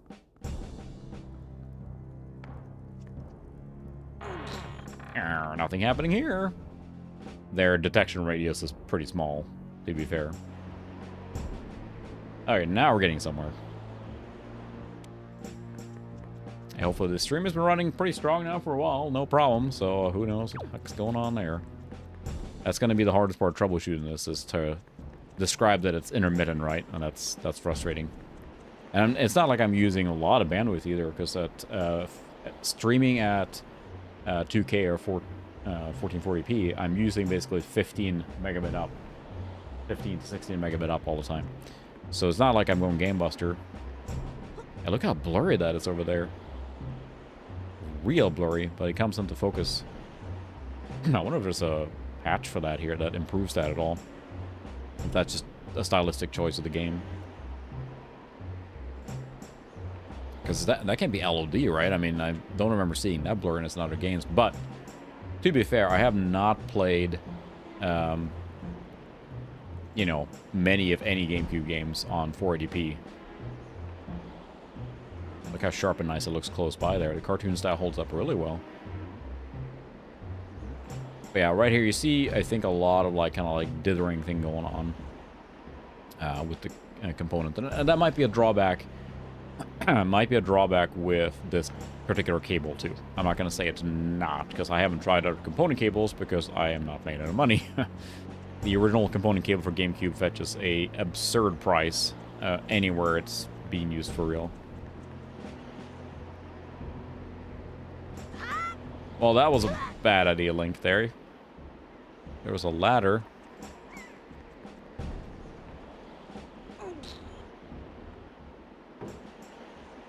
Now I can get up there, but...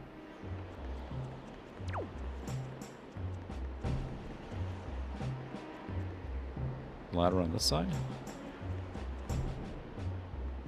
Huh? Can you grab the ladder? Would that be possible for me, please? There we go. Nope. 3D games. Alright, hopefully the job goes well there. It's always nice to get a job going. I think I need a grappling hook to get up here. Unless I can shimmy here.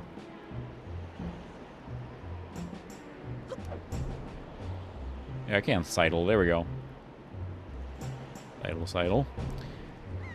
But yeah, it's been hard. I've found myself too. I talked to Suka quite a bit about that too, just like about getting content out, because it is just like, yeah, I think you're right. That's probably where it's coming. But just like, it's hard to stay motivated to do content when there's so many things to do, and I am trying to give myself a little grace, and I'm trying to push content. I have another video in the works.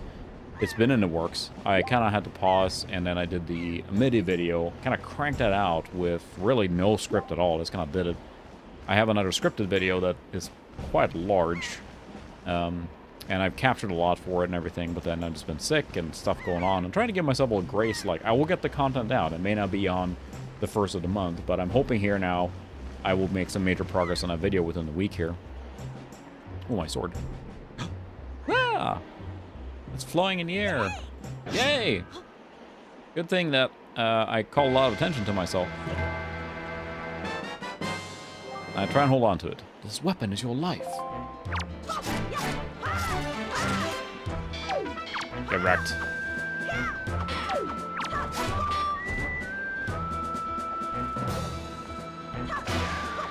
Get mega wrecked.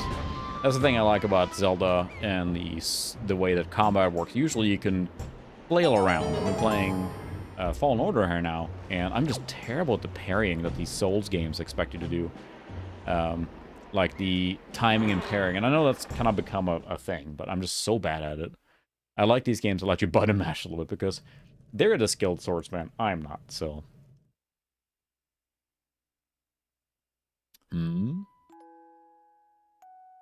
There she is.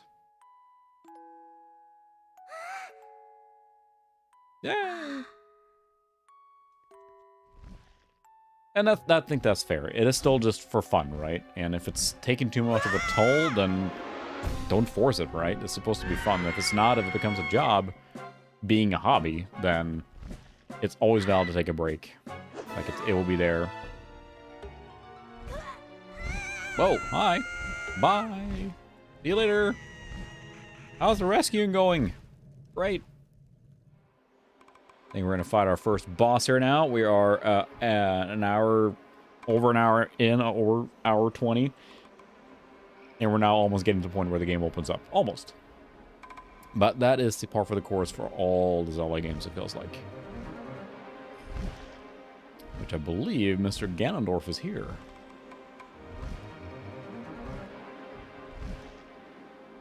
I mean, they have found their thing now. They're going to keep making these Zelda games, I think. Whoa, bye! See you later!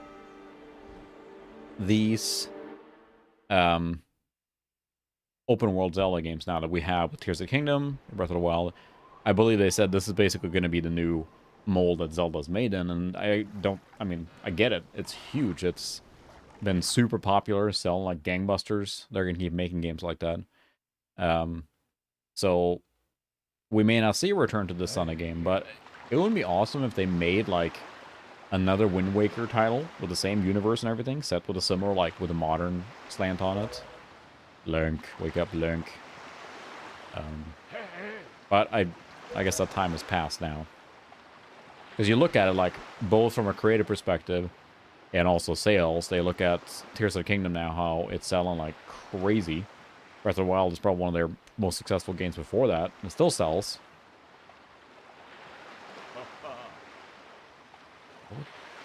What do I know? I'm just a talking boat. Oh, the boat is talking. Whoa! Oh no, a magical thing. How could that be? In the magical land.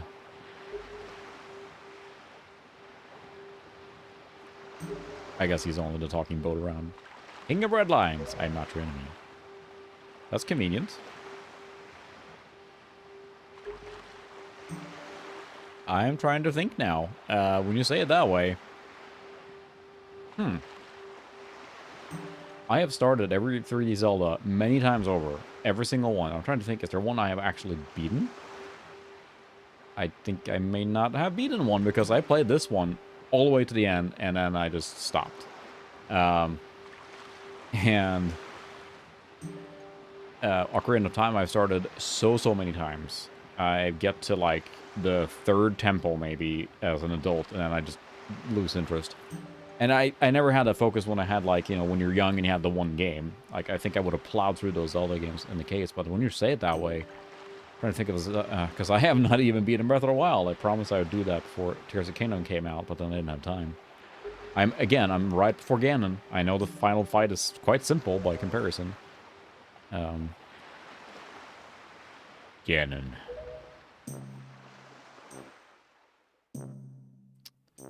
Again, just really won't let it go. Yep, I have Ocarina of Time original on 3DS. It's in here for crying out loud in this collection on Gamecube. I have it in the Master Collection. I have like 10 different ways to play it, yet I have not beaten it.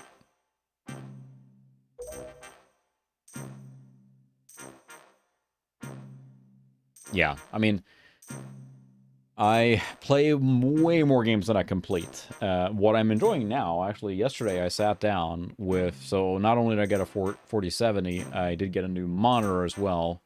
It's just a Dell ultra-wide that has 144 hertz. So playing Cyberpunk now, 2077, is just a joy. So it might be one that I actually keep playing now, so. Tell me, Link, do you still wish to save your sister from him? Yep. Sure will.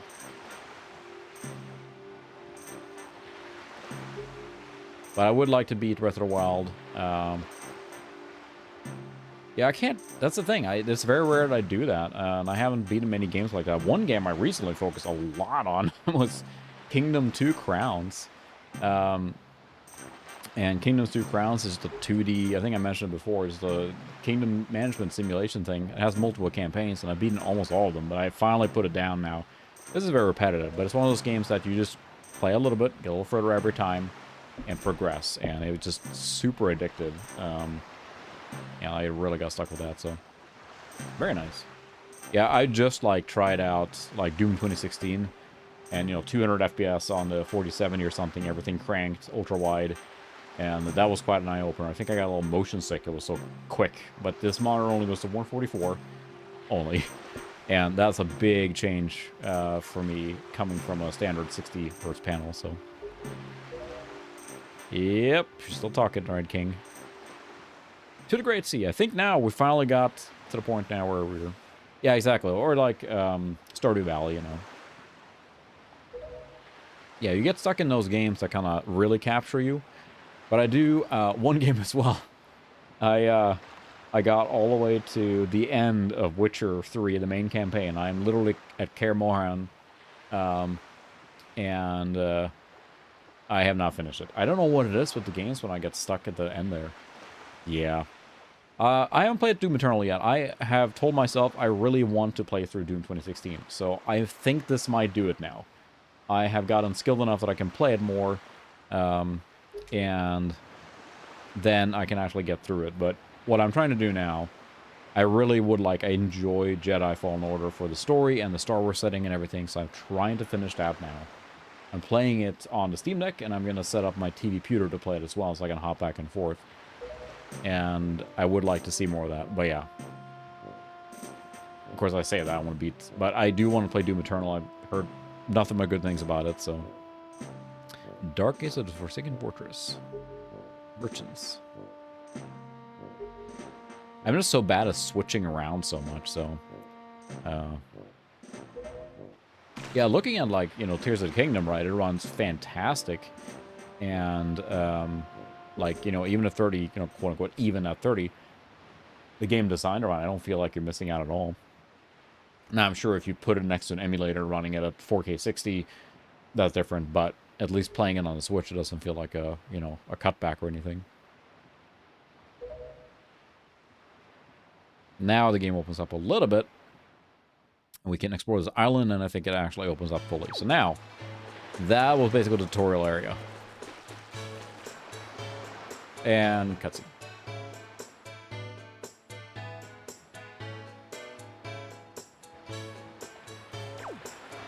Knock on wood, the stream is holding up now. Of course, as I say that, we'll probably crash again. Now look at the blurriness. Now if everything was this sharp, it would be weird. I just wonder if it's something to do with the cable again, or if it's just the way that this game is rendered. I got myself a pet pig, 3 in fact.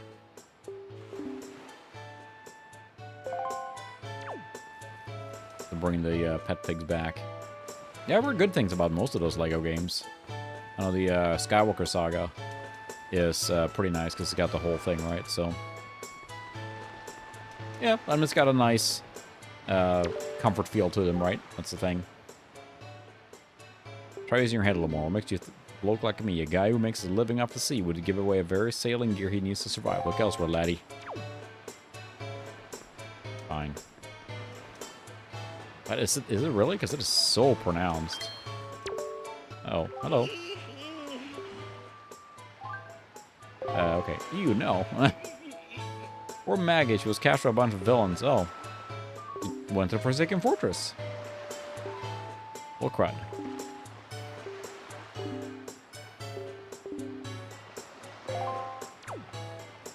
I will. I'll save him. Ooh, that's a fabulous looking hair there. You sound kind of tourist.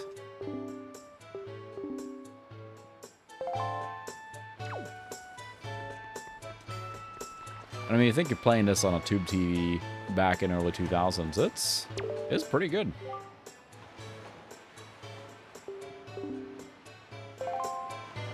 Just admit that I'm looking fine. My goodness. Compliment fishing much? I'm trying to just, like, play games that I enjoy, you know? And not kick myself for switching. I played through... yeah, right. It was. I basically enjoyed playing Kingdoms 2 Crowns. Completed several of the campaigns in there. So I mean, quote-unquote, beat the base game. I beat one of the expansion packs. Working on the second one, and then just kind of lost interest now. And then be okay with that, right? And I would really like to complete Cyberpunk. Now that I can play it, I felt like I was missing out not playing with ray tracing because the city looked so cool with all the bells and whistles on. I always felt like, you know, I kind of feel like I'm missing out a little bit, but now I can finally do that. And I realized yesterday as I was testing it, I played it for several hours, got really stuck into it. 2 jelly juice chop. You don't know what the jelly is? Sure. Robustly nourishing element. The mystical substance that is good for the body and mind. Yeah, that's true. This game looks really good on a CRT. No denying that. Gotta bring an empty bottle, but I can't buy the bottle. Ooh, what do you got up there? I think we need the hook shot or the bow to take care of that stuff there. Nice. Are you doing it through the Wii or something, or just are you using all the funky stuff to connect your computer?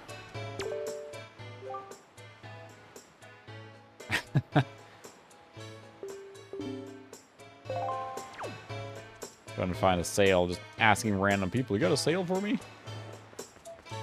Sail away. Go over there. Ah.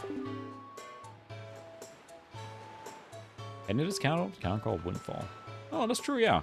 I would like to mess with the...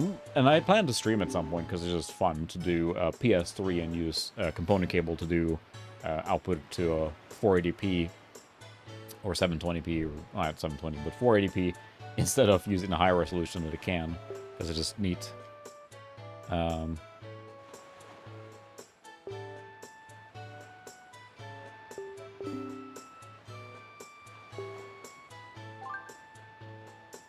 I don't need it. I can't. I don't have money. I gotta go work some jobs or coffee shop. It's a lovely little town here. We're gonna get on the high seas here soon, I hope. Once we get the sail. I can't remember where to get it because it's been so long since I played this part. Welcome. Oh my, you're a very small customer, aren't you? Well, fine. Looking for a sale.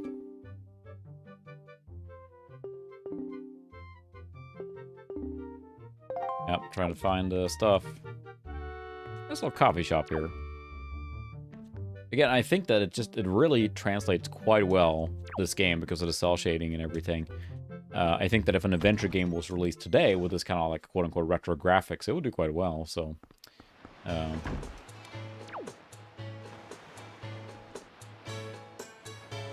That's random. But yeah, I noticed that when I plugged in my PS3 and I plugged in my started up a while back here now, there was a system update, and I don't have it modded, so I updated it. And then instead, at that point, I had to use a app password from my main account to make it work again. Because the way they probably changed, and, you know, the PlayStation 3 can't handle modern authentication and all that stuff, so... So that's the news change.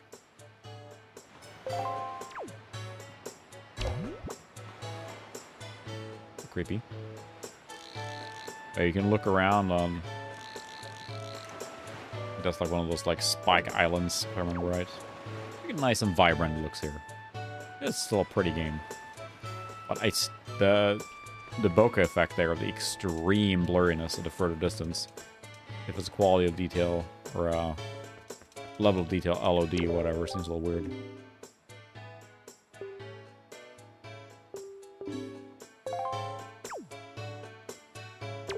Hi, kid.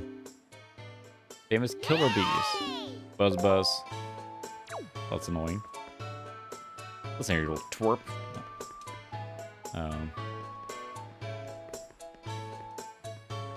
Yeah, that's true. They probably made a lot of changes, and it makes sense, right? There's still a console you can buy and use and buy games for, right? So it's funny how, at this point, it's nearly retro, but... And we got any sales? Looking to sail away. You look important. Do you have a sale for me?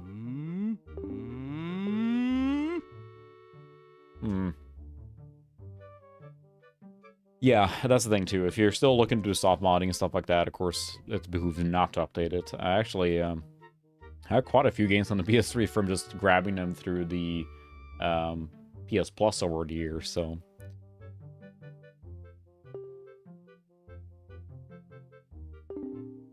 Yeah, they just released an update recently here now, which basically changed the way you log into it, and I'm sure just to tighten up security on it. Because before that, you could use a PS3, sign into PlayStation Plus, or PlayStation in general, and you download games and buy stuff still.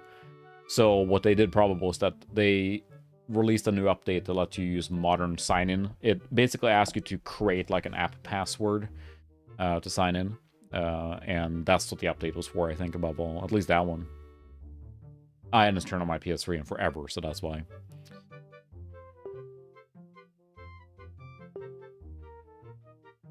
Well, yes, I will help rescue your poor daughter. Yep, that's true. 360 is not. That one is interesting because 360 is fascinating to use. I think that's pretty cracked open now, too. And it lets you... I have used a VGA cable in the 360, and it looks fantastic on a PC CRT. Like, super nice. It's like Dreamcast amplified. Okay, I'll do the stuff.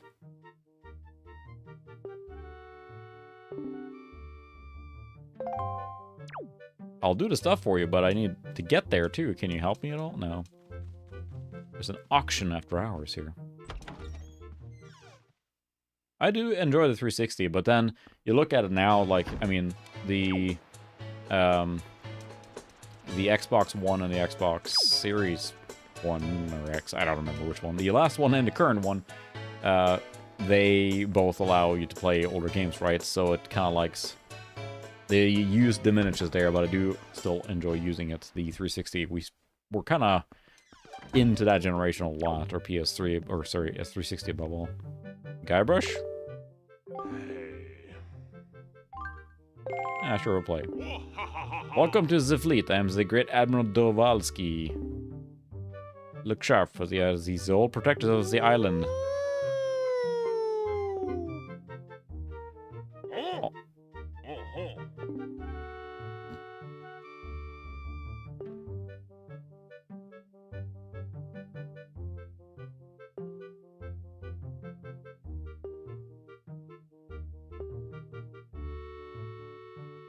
Uh-huh.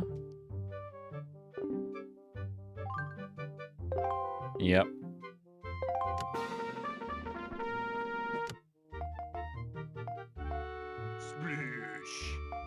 Sploosh. It's basically, Sploosh. Sploosh. Kaboom! Kaboom! Sploosh. Sploosh. How long are they? I don't... Kaboom! There we go. Sploosh. Sploosh. Sploosh. Sploosh. That's a hilarious sound effect. Sploosh. Sploosh. Probably a system here you can use. Kaboom! There's one. Sploosh. Sploosh. Kaboom! Kaboom! Kaboom! Oh my goodness. Oh, there comes the internet. Standing by.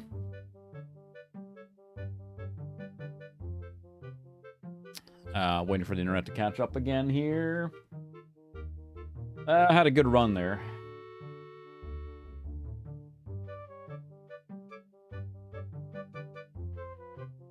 And I apologize.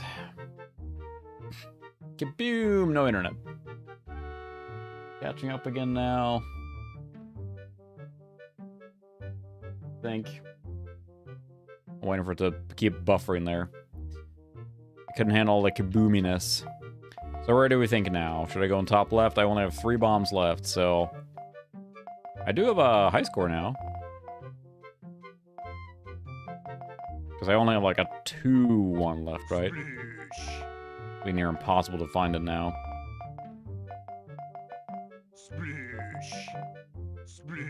Oh, there, see, there it was 2. Alright. Well, you have to get all of them to mix. I was hoping I could win some money, but I guess it wasn't. It was just for fun. Or waste of money. Oh, that's interesting. Yeah, I saw the frame drop dramatically, and then YouTube said like not to get enough band or getting enough data. Wind-powered Ferris wheel.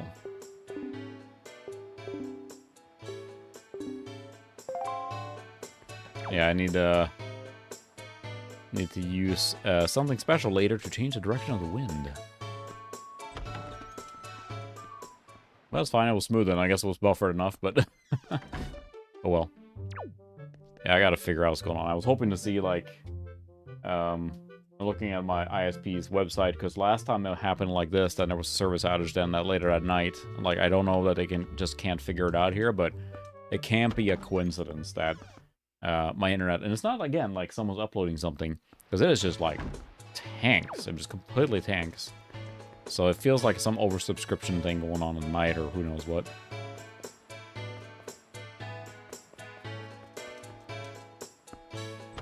Yeah, so I appreciate everyone still powering through and hanging out with me, because it is annoying, because I want to rely on technology, but I can't, so. School of Joy. I'm not a new pupil. I am a big boy. So I gotta remember where to find the sale. Because I do not remember.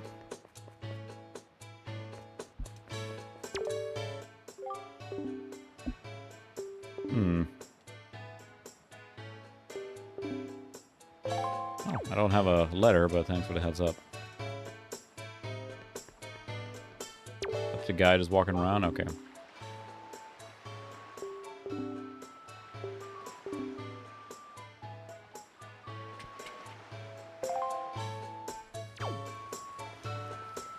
There we go.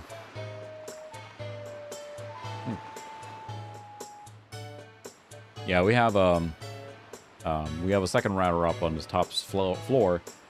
Fortunately, when they built this house, they used Cat 5e for all the phone wires. So then I basically just changed the ends of it, so I can get Ethernet across half the house, or most of the house. So I put a router up on the top stairs, same model that we have downstairs, and those two cover it. So, oh, hello. Pardon me, guy. I was so fully and wholly absorbed in my dance, I didn't even notice the little old you standing there. I'm taught. World charismatic dancer extraordinaire. Ready, guy? 1, 2, 1, 2.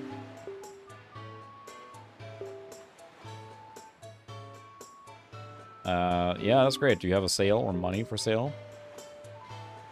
That's good. I'm glad it hasn't buffered too bad. It's just mostly I see my internet just, I mean, it's absolutely tanking. And OBS has a green meter, or a meter that shows you my upload speed. And right now it's sitting at 16 kilobits per second, 16,000. And it drops down to like 1,000. And then I see YouTube is complaining that it's not getting data fast enough, so. Well, he is just enjoying that dance.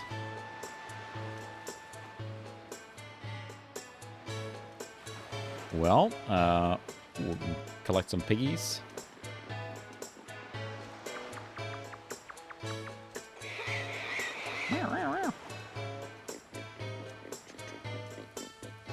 So yeah, I am considering just like splurging on a modern router just to get your pig.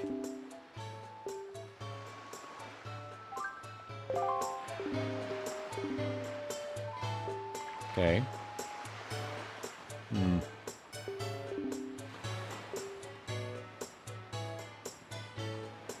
It's a slightly stupid pig.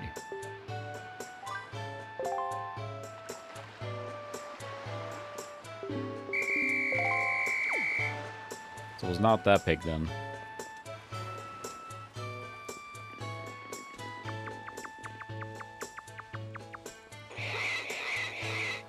Probably not this one either.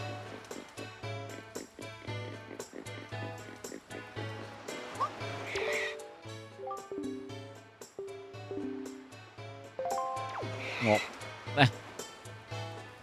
I was just throwing your pig. Trying to find a stupid pig. Can't be that far away, but far away enough that it actually... What's a stupid pig? Oh, awesome. The power over, or the Ethernet over power thing. Oh, look at that. I can jump here. Because I'm missing out. Oh, it looks very shifty out there and is doing this. I am missing out on the thing here now, but I'll have to go look around for where other pigs might be and restart the timer, I'm sure. Whoa, don't. Freaking auto movements. Tanya.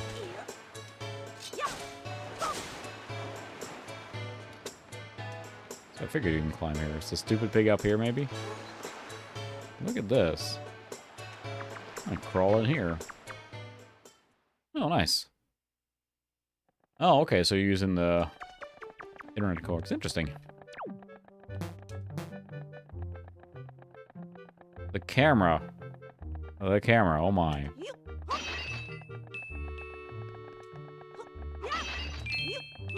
Need some cash. Ow.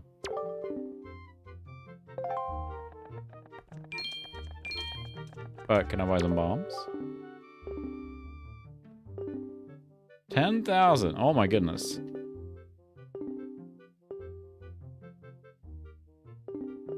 Wow. Well, that's not happening. So is there something? Oh, there's the fan up there. I guess you can do something later. That's pretty cool, yeah. Especially if you have, let's say, if that's what you have for wiring the house or whatever. Or did you run new wires for that? Sorry, I missed out. Where do we think that special little stupid pig is? I can try again.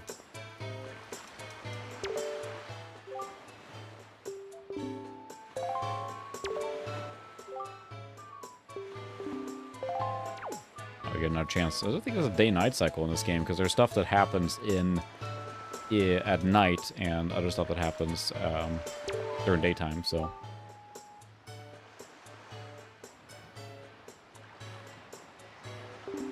All right, thanks, Mike, for stopping by. I'll see you later.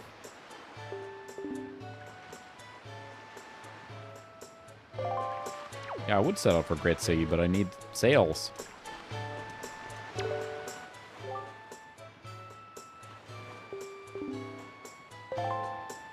Yeah, but I'm supposed to go rescue the governor mayor daughter. Oh, nice. Well, that's convenient there. And you have good internet then around the house. And that's the thing, like, you don't need... What's this here back here? Pot. Ooh, lots of money. Did I go in here? I'm not sure. It's funny, because we'll see if we get, like, actually to the open sea in this video here. Ooh, that feels like a bad idea to throw these. But I get you. Oh, weasel!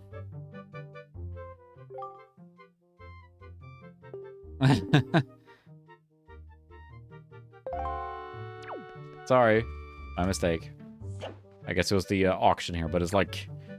It's just you can't have Link walk in here. Yeah, and RetroNAS is awesome. That's what I used on the Mister for loading all the CD-based games. It's using that. That's fantastic. Just let her go.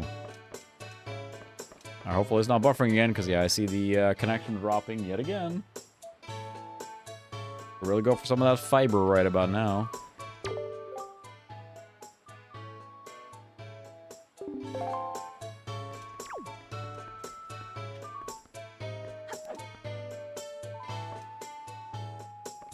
So yeah, if it's dropping now, yep. More buffering. More buffering. Annoying. But at least there's no service advisories in my area. I'm so glad to see that. But yeah, I do not remember where to get the sale. Yeah, if I could, I really wish I could. People living up the hill in a newer neighborhood have fiber. Oh, photographs. Look at this photograph.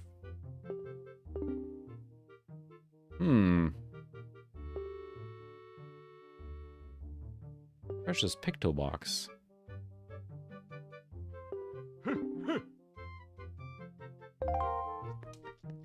I'm not a small child. Look at this detail here.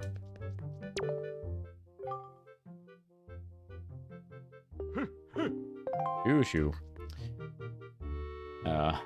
Yeah. So again, I appreciate everyone sticking through it here, even as we're dropping and whatever. But like, I'll be shocked if I don't see like another outage thing. And it seems to be only happening on stream nights. Isn't that fantastic?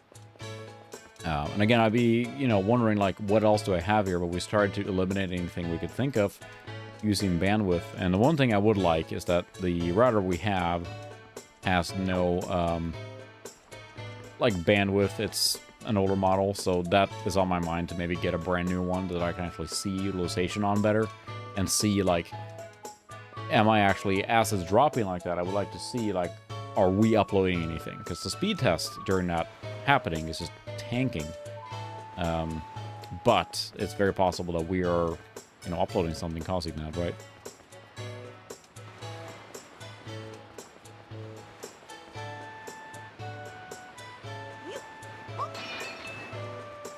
Breaking all the pots.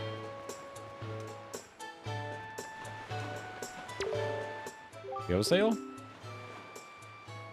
Dragon Roost Island. Yes, I think I've been there in my main playthrough of this. The Rito.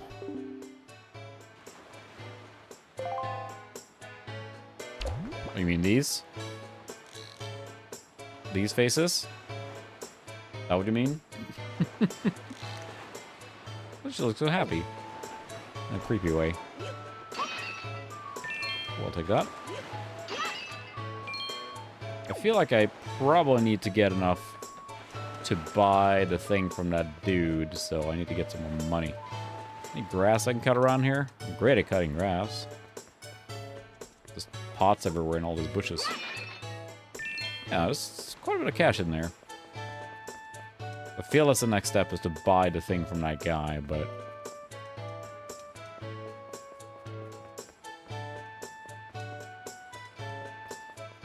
but I don't have the money, so... Are these pots respawning here? Yeah, it sure feels like it. Can I just farm this if I go in and out here?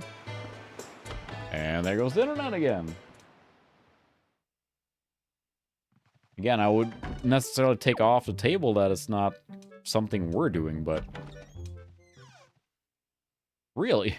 That's right, I think I remember reading about that or watching a video about it.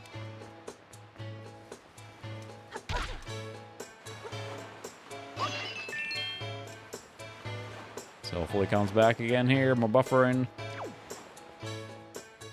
What a great time. Every day I'm buffering.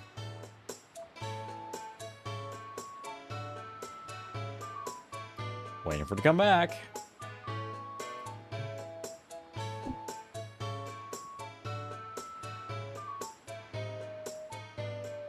Still no service advisory.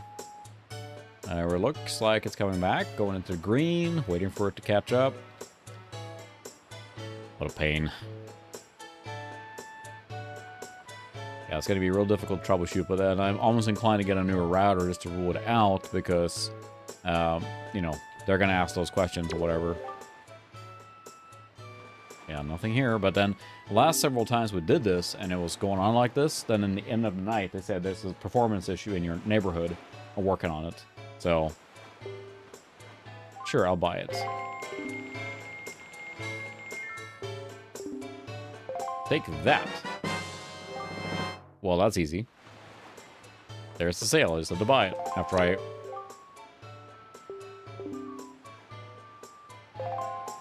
after I rummaged through all the pots and grabbed all their money.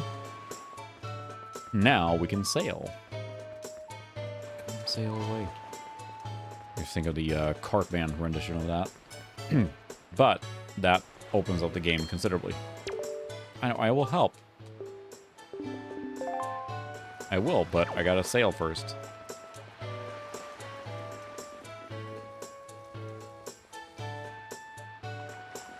That's true. It's just weird because, I mean, we have... So the router is actually in my furnace room or whatever, which is quite cool in there. And certainly not a thing to eliminate, or at least to try. And, I mean, it's so... Like, the fact that I was able to stream 100% fault-free for so long, and then, of course, every time there has been like this, there's been a service outage in our area, right? So that's what leads me to believe that there is more stuff happening here in my area, but I don't want to, as a, you know, I work in IT, and I don't want to rule out something until I know for sure. So yeah, the thought has occurred to me either to replace the router or do something like that, so.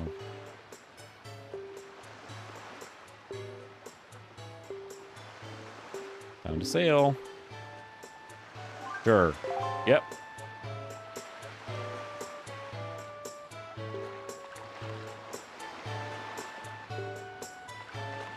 Okay, so much tutorial. I think we're 2 hours in, and we're almost now to where the game opens up.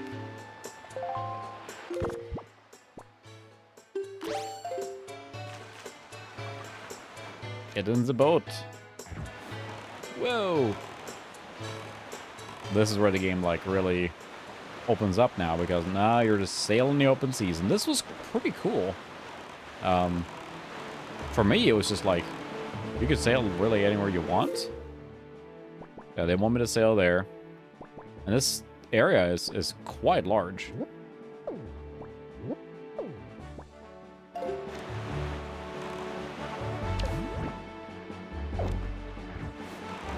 Yeah, and the wind, of course, is just whatever, pushing that area, but I could try and cool the router, but the biggest thing I would like to do is see where the bandwidth, like, because if I could see the router, what the bandwidth is outputting is, or what we actually are pushing up. If I see it still, like, going max while I'm dropping, then I know something on my network right is trying to use up the...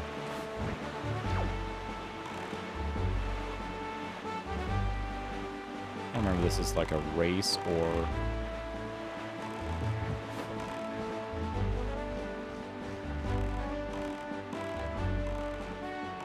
Can't change the direction of the wind yet, which is something you get later. You can kind of like axe back and forth. There's an island there.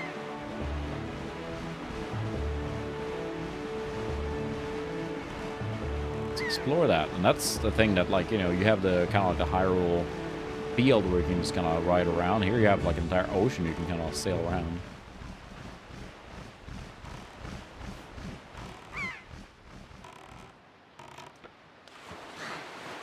You can swim just about anywhere, it just you run out of stamina.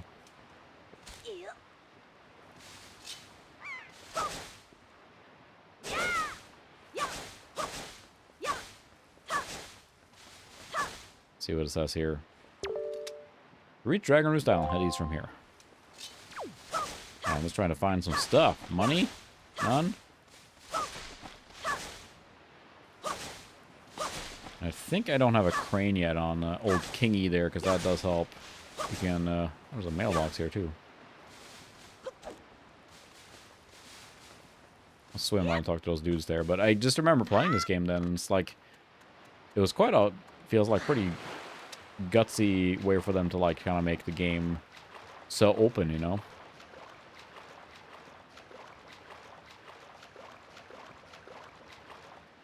I guess I gotta be here on my boat to talk to them. Hopefully I don't drown in the process here. Guess you can't swim very far. Oh, come on, I know you're in open sea, but that's a little ridiculous.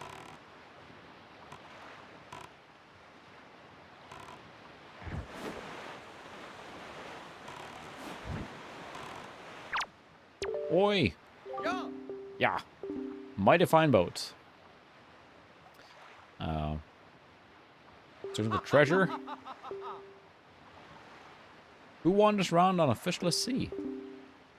Only pirates, monsters, and treasure hunters like ourselves. Yep.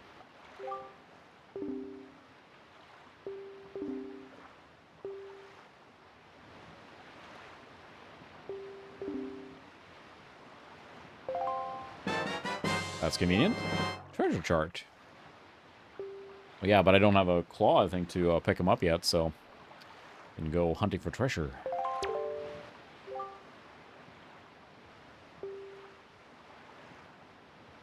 Yeah, and you can find, there's a ton of stuff to uncover in this game. It's pretty open in that sense. Grappling hooks, I don't have that yet, I think so.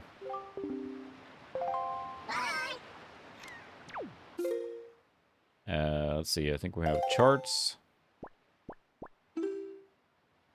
Treasure chart 34. And then, yeah, and I can, like, if you find a triangle island like that, you know there's treasure there. But I don't have the claw yet, which is what's needed. I'm gonna zoom out a little more so I can actually see something. Sail in the open seas. My tiny little boat.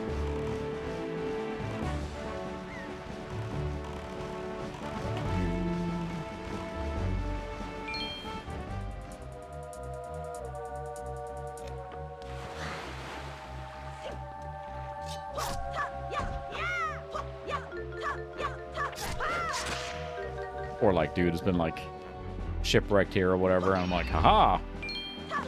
I that. I'll take your monies. I'm doing stuff. Found actual games. Wow. All right. Anything you can find like that anymore. I'm lucky we have a local Goodwill where they put all the electronic stuff and computer stuff and games like that. So it's a one-place shop to stop and just check that out. But on the other Goodwills, you don't really find anything anymore. So that's always nice to find something. It doesn't matter, like, it doesn't have to be a huge thing, but just finding something is fun.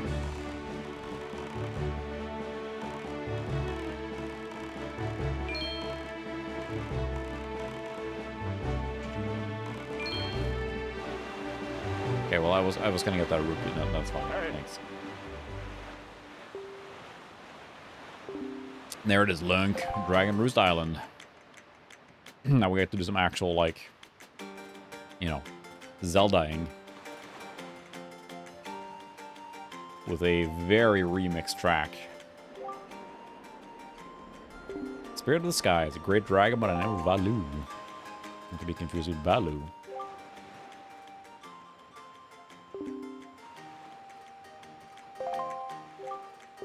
Yeah, I wonder if there's a fan patch or anything like that, or custom patch that takes care of the pretty aggressive level of detail that's going on. I assume that's, you know,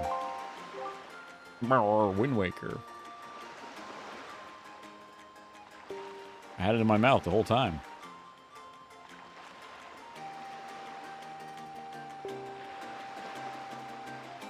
Perhaps you should try using it.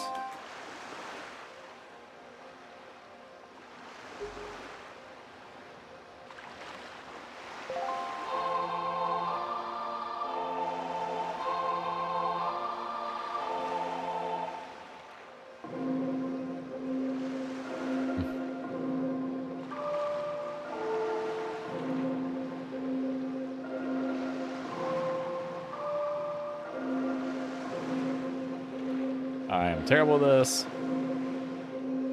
It's going too fast.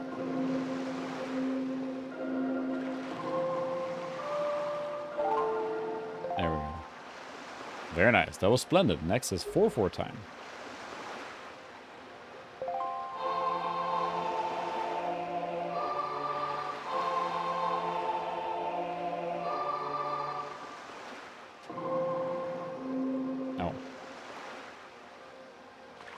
I see.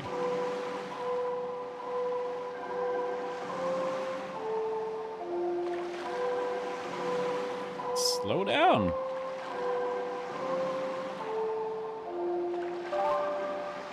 First try.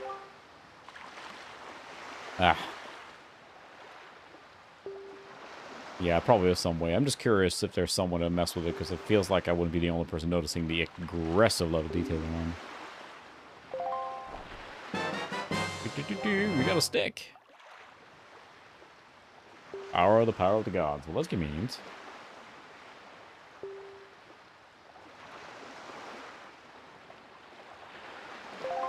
I don't remember all that stuff. Okay. Now can we go adventuring?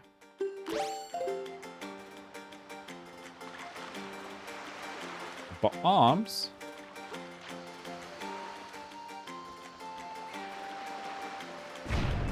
Bluey. I do love the effect there. That's pretty great. Little cloud there.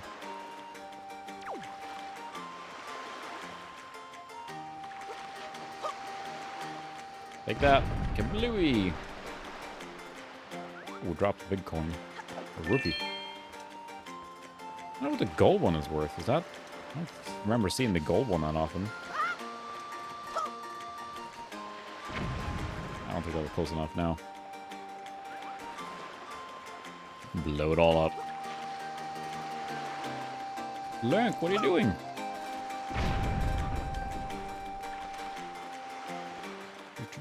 Yeah, I think I've heard so many remixes of this track, because it is really good. Money in here? No, nothing. Mail center.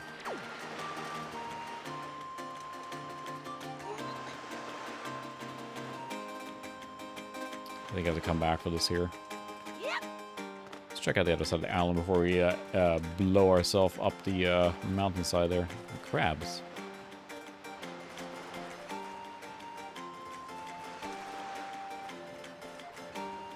Yeah, this music is great. I've heard so many remixes of it.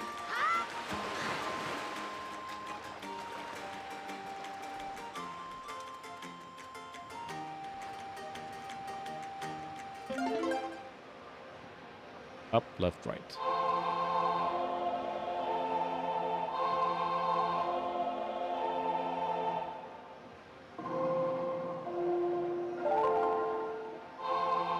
Learning some songs. My stick is better. Wind's record. I think you can change the direction of the wind. It's kind of critical to have that. Whoa, hollow. Wind frog. Oh, god of winds. If you haven't watched it or heard it, I recommend checking out the Starbomb Zelda song about Wind Waker. It's pretty good. Gives you control of the direction of the wind blows. Yeah, you pretty much need that to change the wind to, well, traverse, so. Cyclos, and the myth about his monument here being broken.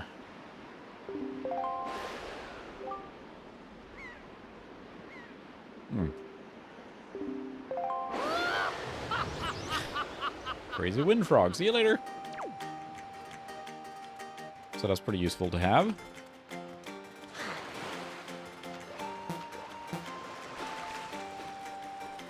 Crap. Ow.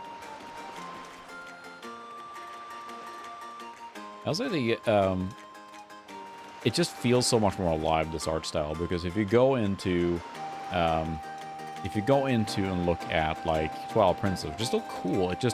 It feels very much of the era or age that is kind of like, I don't know. This one works really well with this art style, I think, and it's held up fantastic. I said I never played the Wii U version. I'm curious if you try this on the deck too. It probably runs great. So gotta knock one of those things down from up there.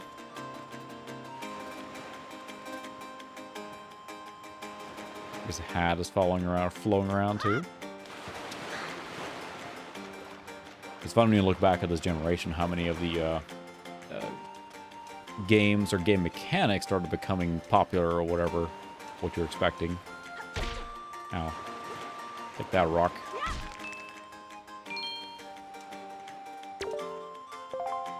Uh-huh.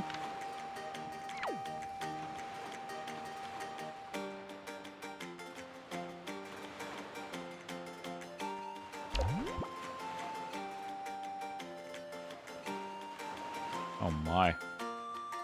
Boom, boom, boom, boom, boom. I don't have anything to blow that up there.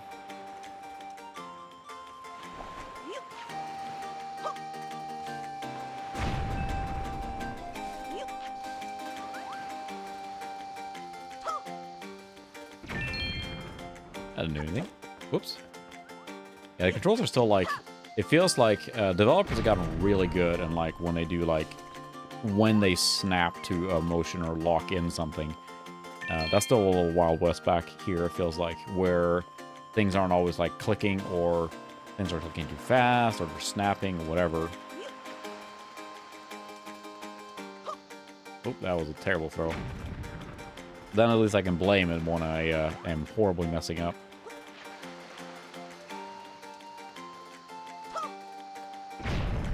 There we go. It's shimmy time.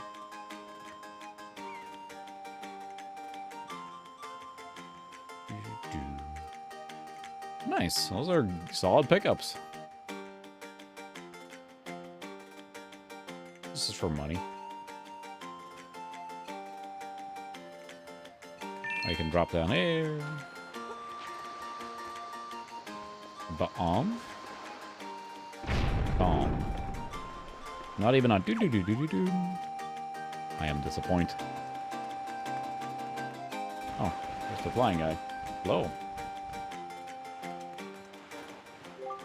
Nice. Link? Link, is that you? Yes, it is me, Link.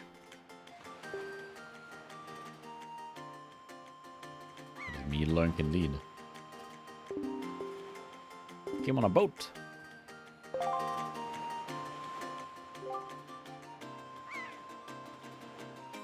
Yeah, there's a lot of sluggish stuff, and I think that what made me... I mean, I played this game pretty much all the way through until I got to the end, and then I just ground to a halt because it was so much of a slog, and I know a lot of people who play this game, a lot of this said, like, you know, it's not that bad, but...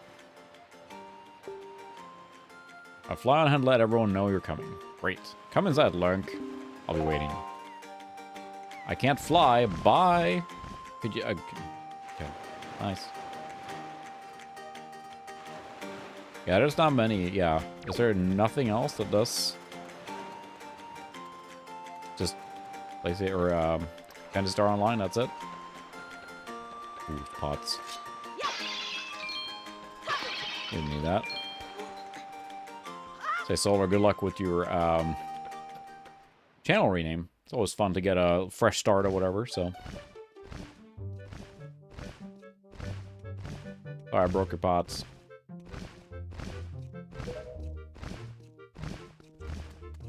Hello, random child.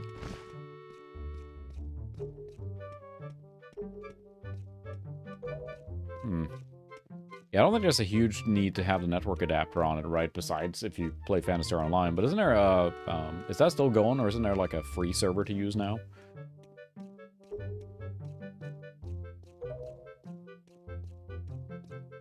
We have a problem of our own to deal with. Raging Dragon? Yep. He's up there.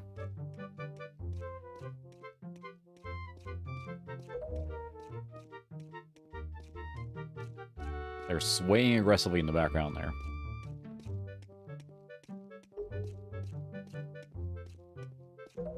But pluck a scale from the dragon every time? That's kind of rude.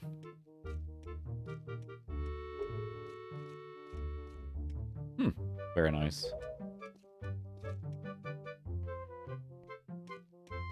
Oh my goodness, there's so much talking. And that's the thing, too, with these games. Like, it's just all this, like, forced interaction, which is fine. I mean, it is what it is. That's what the game is. But, yep, I help. Of course I'll help. Link. Gallant young lad.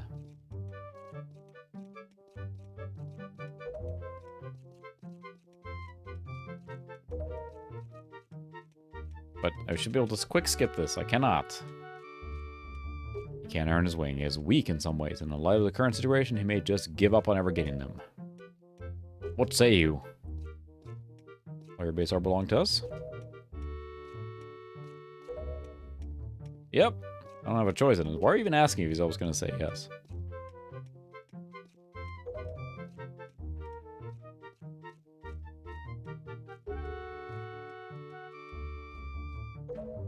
Yep. Yep. Still talking. There's a lot of loss of control in this game, isn't there?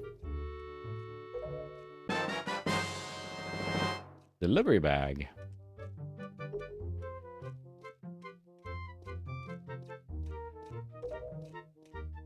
And still talking.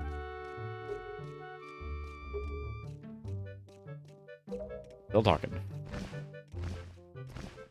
Do I have control now? Yeah, I can control. Got any pots around here? Mailboxes, lame. For mail. Looking at the shield, you even have, like, it's pretty... Because I love the early... These consoles, this generation, like, how... it's, you know, it's got aliasing going, or anti-aliasing going on, but it's like you have the geometry of objects are still not that smooth, so...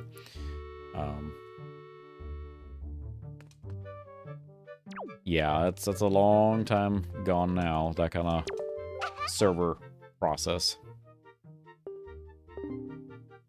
Yes, I am Link.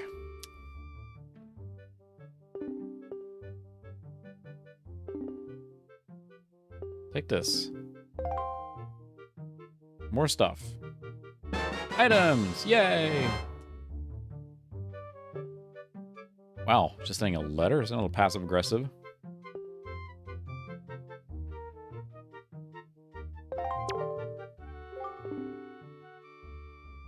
In the back of the first floor of Prince Kamala's room.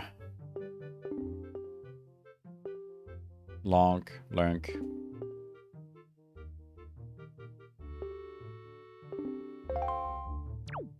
Sure, got any pots to break, or, you know, wait, is there a pot over there? Why me? I'm just gonna... Oh. Yeah, there's some pots there.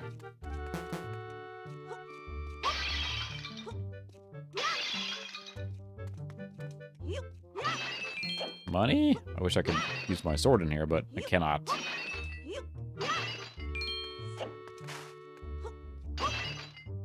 Oh, not very much here, but... Hey, how's the mission going? It's great. Smash, clash. Oh yeah, no, absolutely. I'm definitely gonna check that out for sure. Oh well, my work here is done. If I were playing this normally myself, I'd probably talk to all of them too, but it's just, it gets so much of like a drag to, there's so much dialogue. Alright, so he has a room on the first floor.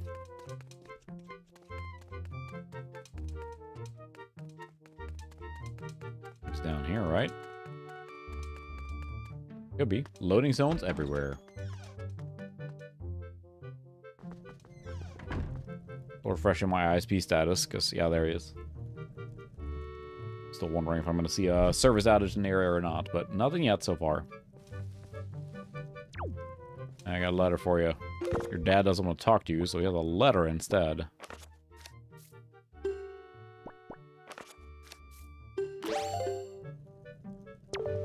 Letter.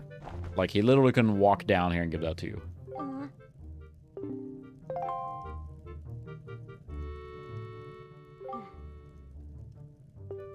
Mm-hmm.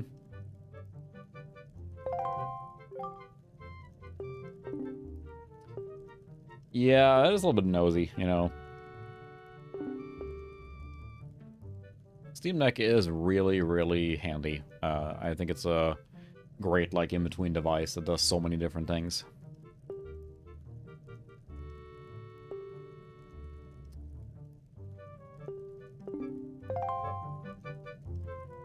So I have to find someone who can get through all the stuff.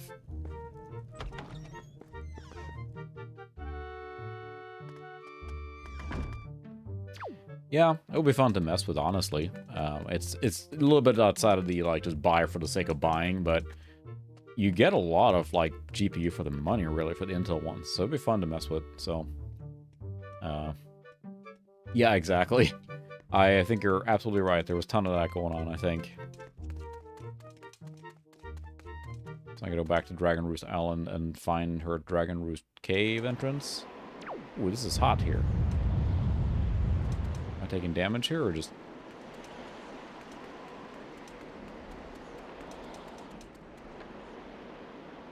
That is a very broken bridge here. Is she down there? Ah! She is. It seems like a bad idea. You're standing here in the heat? Used to be a spring here surrounded by a beautiful pond.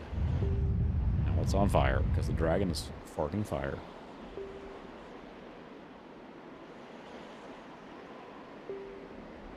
Yeah, there's a little questing to do here now. He's not doing so well.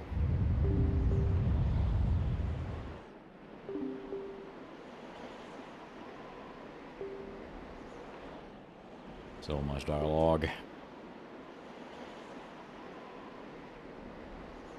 Yeah, the scan lines there are, I mean, at least I'm looking at the, not only is it showing on PVM now, but I think it just, the way it's dithering is from the smoke going on, so.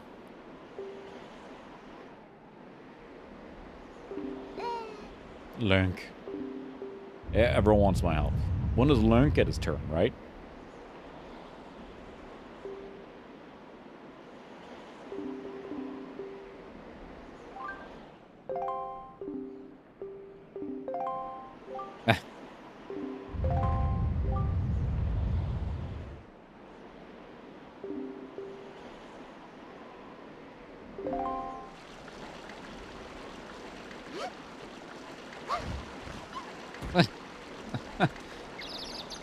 Sorry, sorry, sorry. Had to.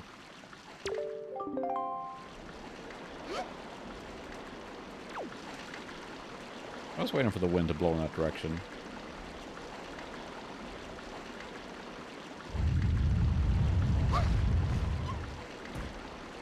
So I have to go up.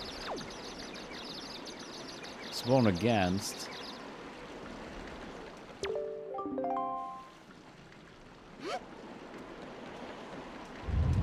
I have to go up here, maybe? Yeah.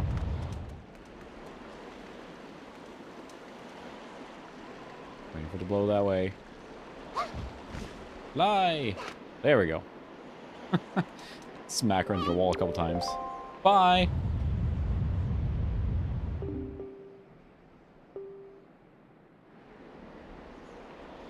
Good luck!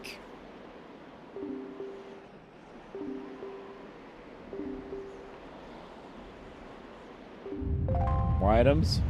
More stuff? Is it a letter? Empty bottle. Wow, that's nice. Thanks so much for helping me. Here's the bottle.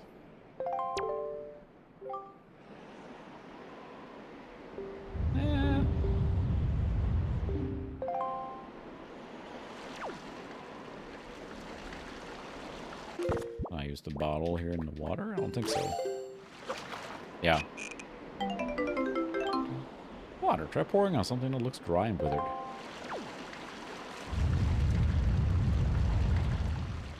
Yeah, you can. There's a lot of stuff in this game that has interactivity or whatever.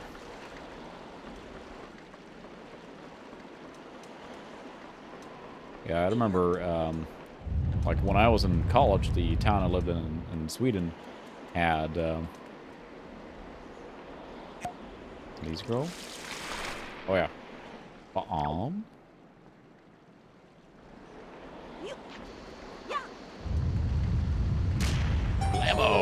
Yeah! Take that. We got to hear the do-do-do-do-do-do. That is really juddering for me, too, by the way. That's not the stream. That is really, like, sluggish there. Or at least, like, not Optime or Alpha, but you have a lot of effects on the screen at the same time now.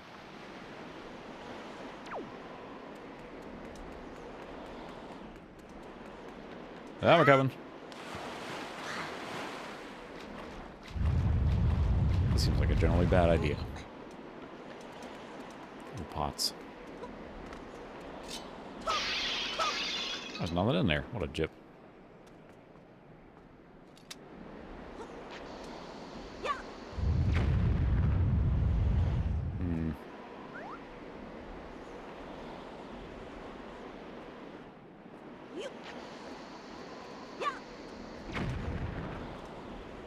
Well, I'm out of ideas. Oh, we have to throw it right in the thing? Yep.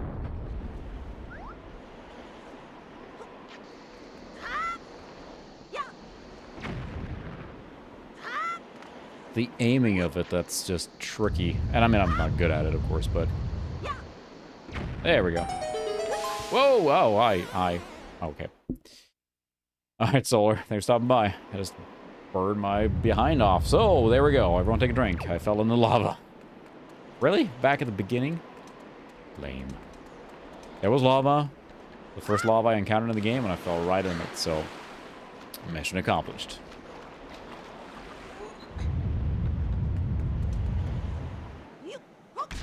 What I was gonna say is that when I was in, I think I mentioned before, but when I was in college, then I lived in an apartment, and we had 10 megabit, fiber right in the wall. I just had an RJ45 jack right in the wall. I just plugged in, called the internet company, and they turned it on, and I have 10 megabit up and down. So we were sharing files, to say the least, a lot, back and forth. And I was between, like, different, apartment buildings in town, so Sweden had a pretty high bandwidth per capita going on for a while there, so a lot of people had really good internet connections. So that made it very nice to be able to do that kind of stuff, playing online and whatnot. Your hair looks like, when you're in this closed room like this, it looks super sharp. The blurriness is weird. Yeah, we're in an actual dungeon now, I believe. How that girl got through here is anybody's questions, I guess. Anybody's guess.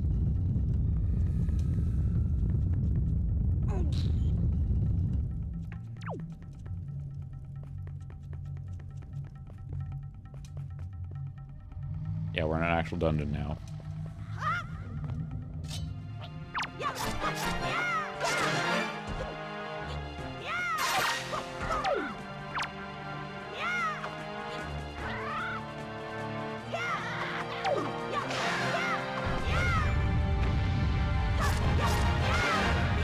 Like, you can use the more advanced techniques, or you can just, you know, basically spam the attack button. That's enough for it to take care of the problem, as it were. I seem to recall the dungeons themselves are quite good in this game. Like, they feel, you know, appropriate and whatnot. Ah.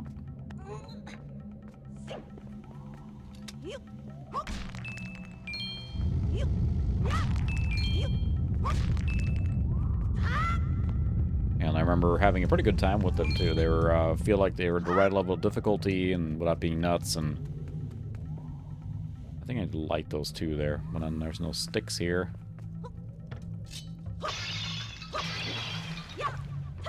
Those are water pots, which you probably can use to some effect.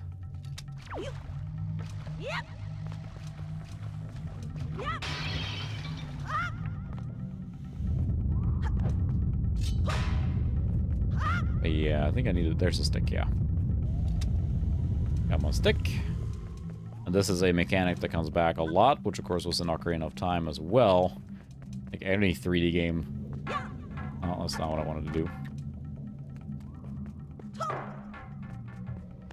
Kind of want to do that.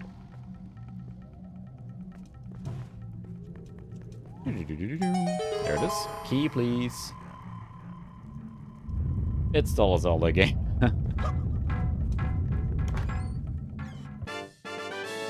Key. I wonder if I need it for the door that's right in front of me. There's something satisfying with the Zelda gameplay loop. I mean, and that's why Breath of the Wild and Tears of the Kingdom are so, like, they're so open. It's almost like I watch my kid now, and he's just, you know, wrecking through the whole countryside there, just playing with reckless abandon. And it's almost like too much for me. Like, there's too many things to do and too many...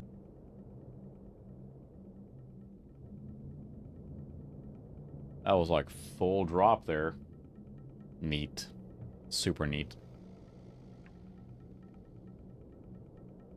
I want to try and do some changes on my computer itself, just to, not right now, but maybe I'll mess with it to see if there's something I can do about it. But yeah, that was like a hard drop there. Just to rule it out, because I mean, I like to blame it on the ISP, but at the same time, this is really hot in here. Cool effect. At the same time, working IT, I know I want to do, like, you know, troubleshooting, and I want to just make the assumption straight up. There's an awful lot of lava around here.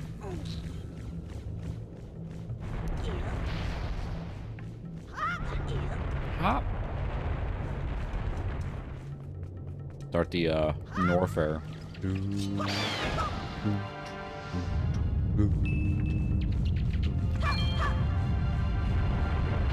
You go, you stupid. You're knocking me off here. I've already fallen in love. This looks really good. I mean, it's... I think this game holds up marvelously, and again, I would like to try the Wii U version at some point. I'm not sure why I didn't buy it, because I felt like, I'm not into Zelda right now, so I didn't buy the Twilight Princess or the Wind Waker HD. Feels like I should have. Because now they fetch a premium like anything else. Need to use the water pots here, I'm sure. Yep. Creates a little thingamajig.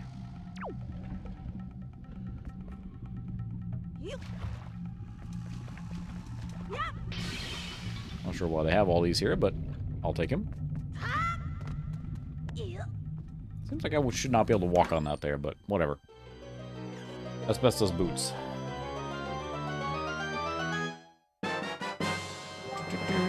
Dungeon map. Alright.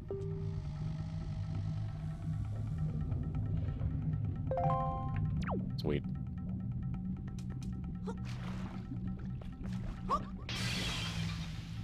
I think those things are temporary. They will... Yep. Seems like a bad idea, but it's fine. Good thing to keep all those water things there.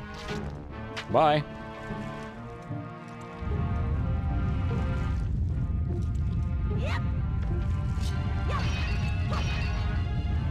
the monies.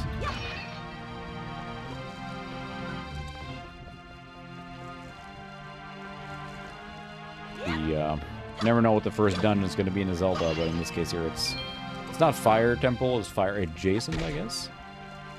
Oh. It's funny, I've never completed a Water Temple in Ocarina of Time. I know everyone seems like they just detest that.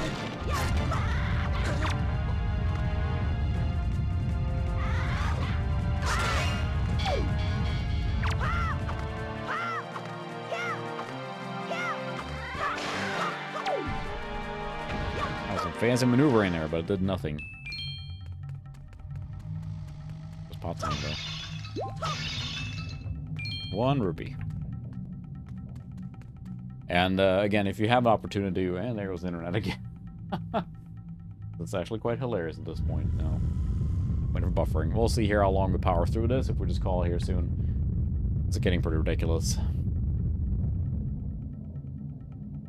I do again appreciate everyone sticking with me there.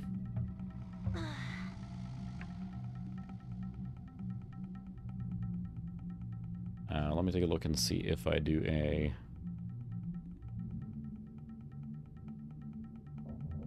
Because usually when it's happening, I'm trying to speed test on my phone now to see if it's doing the same. Alright, this is dead.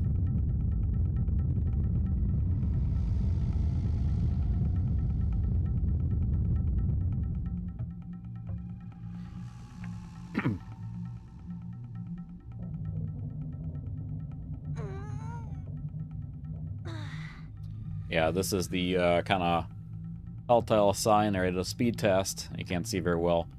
But 280 down and 0.8 up. This is on the Wi-Fi. So, did it finally die?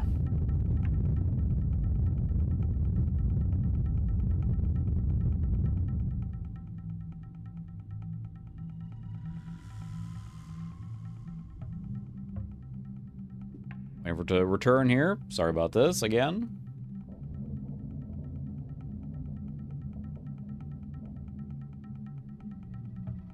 It is having a real hard time now, but yeah, it's like our up speed in general. It's just tank there. I'm not sure if I can even play and have it respond. We can try a little bit. Otherwise, I may just have to call it there.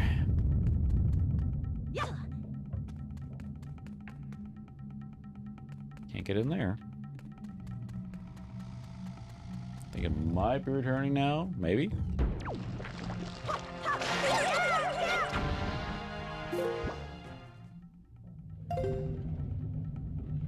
Yeah.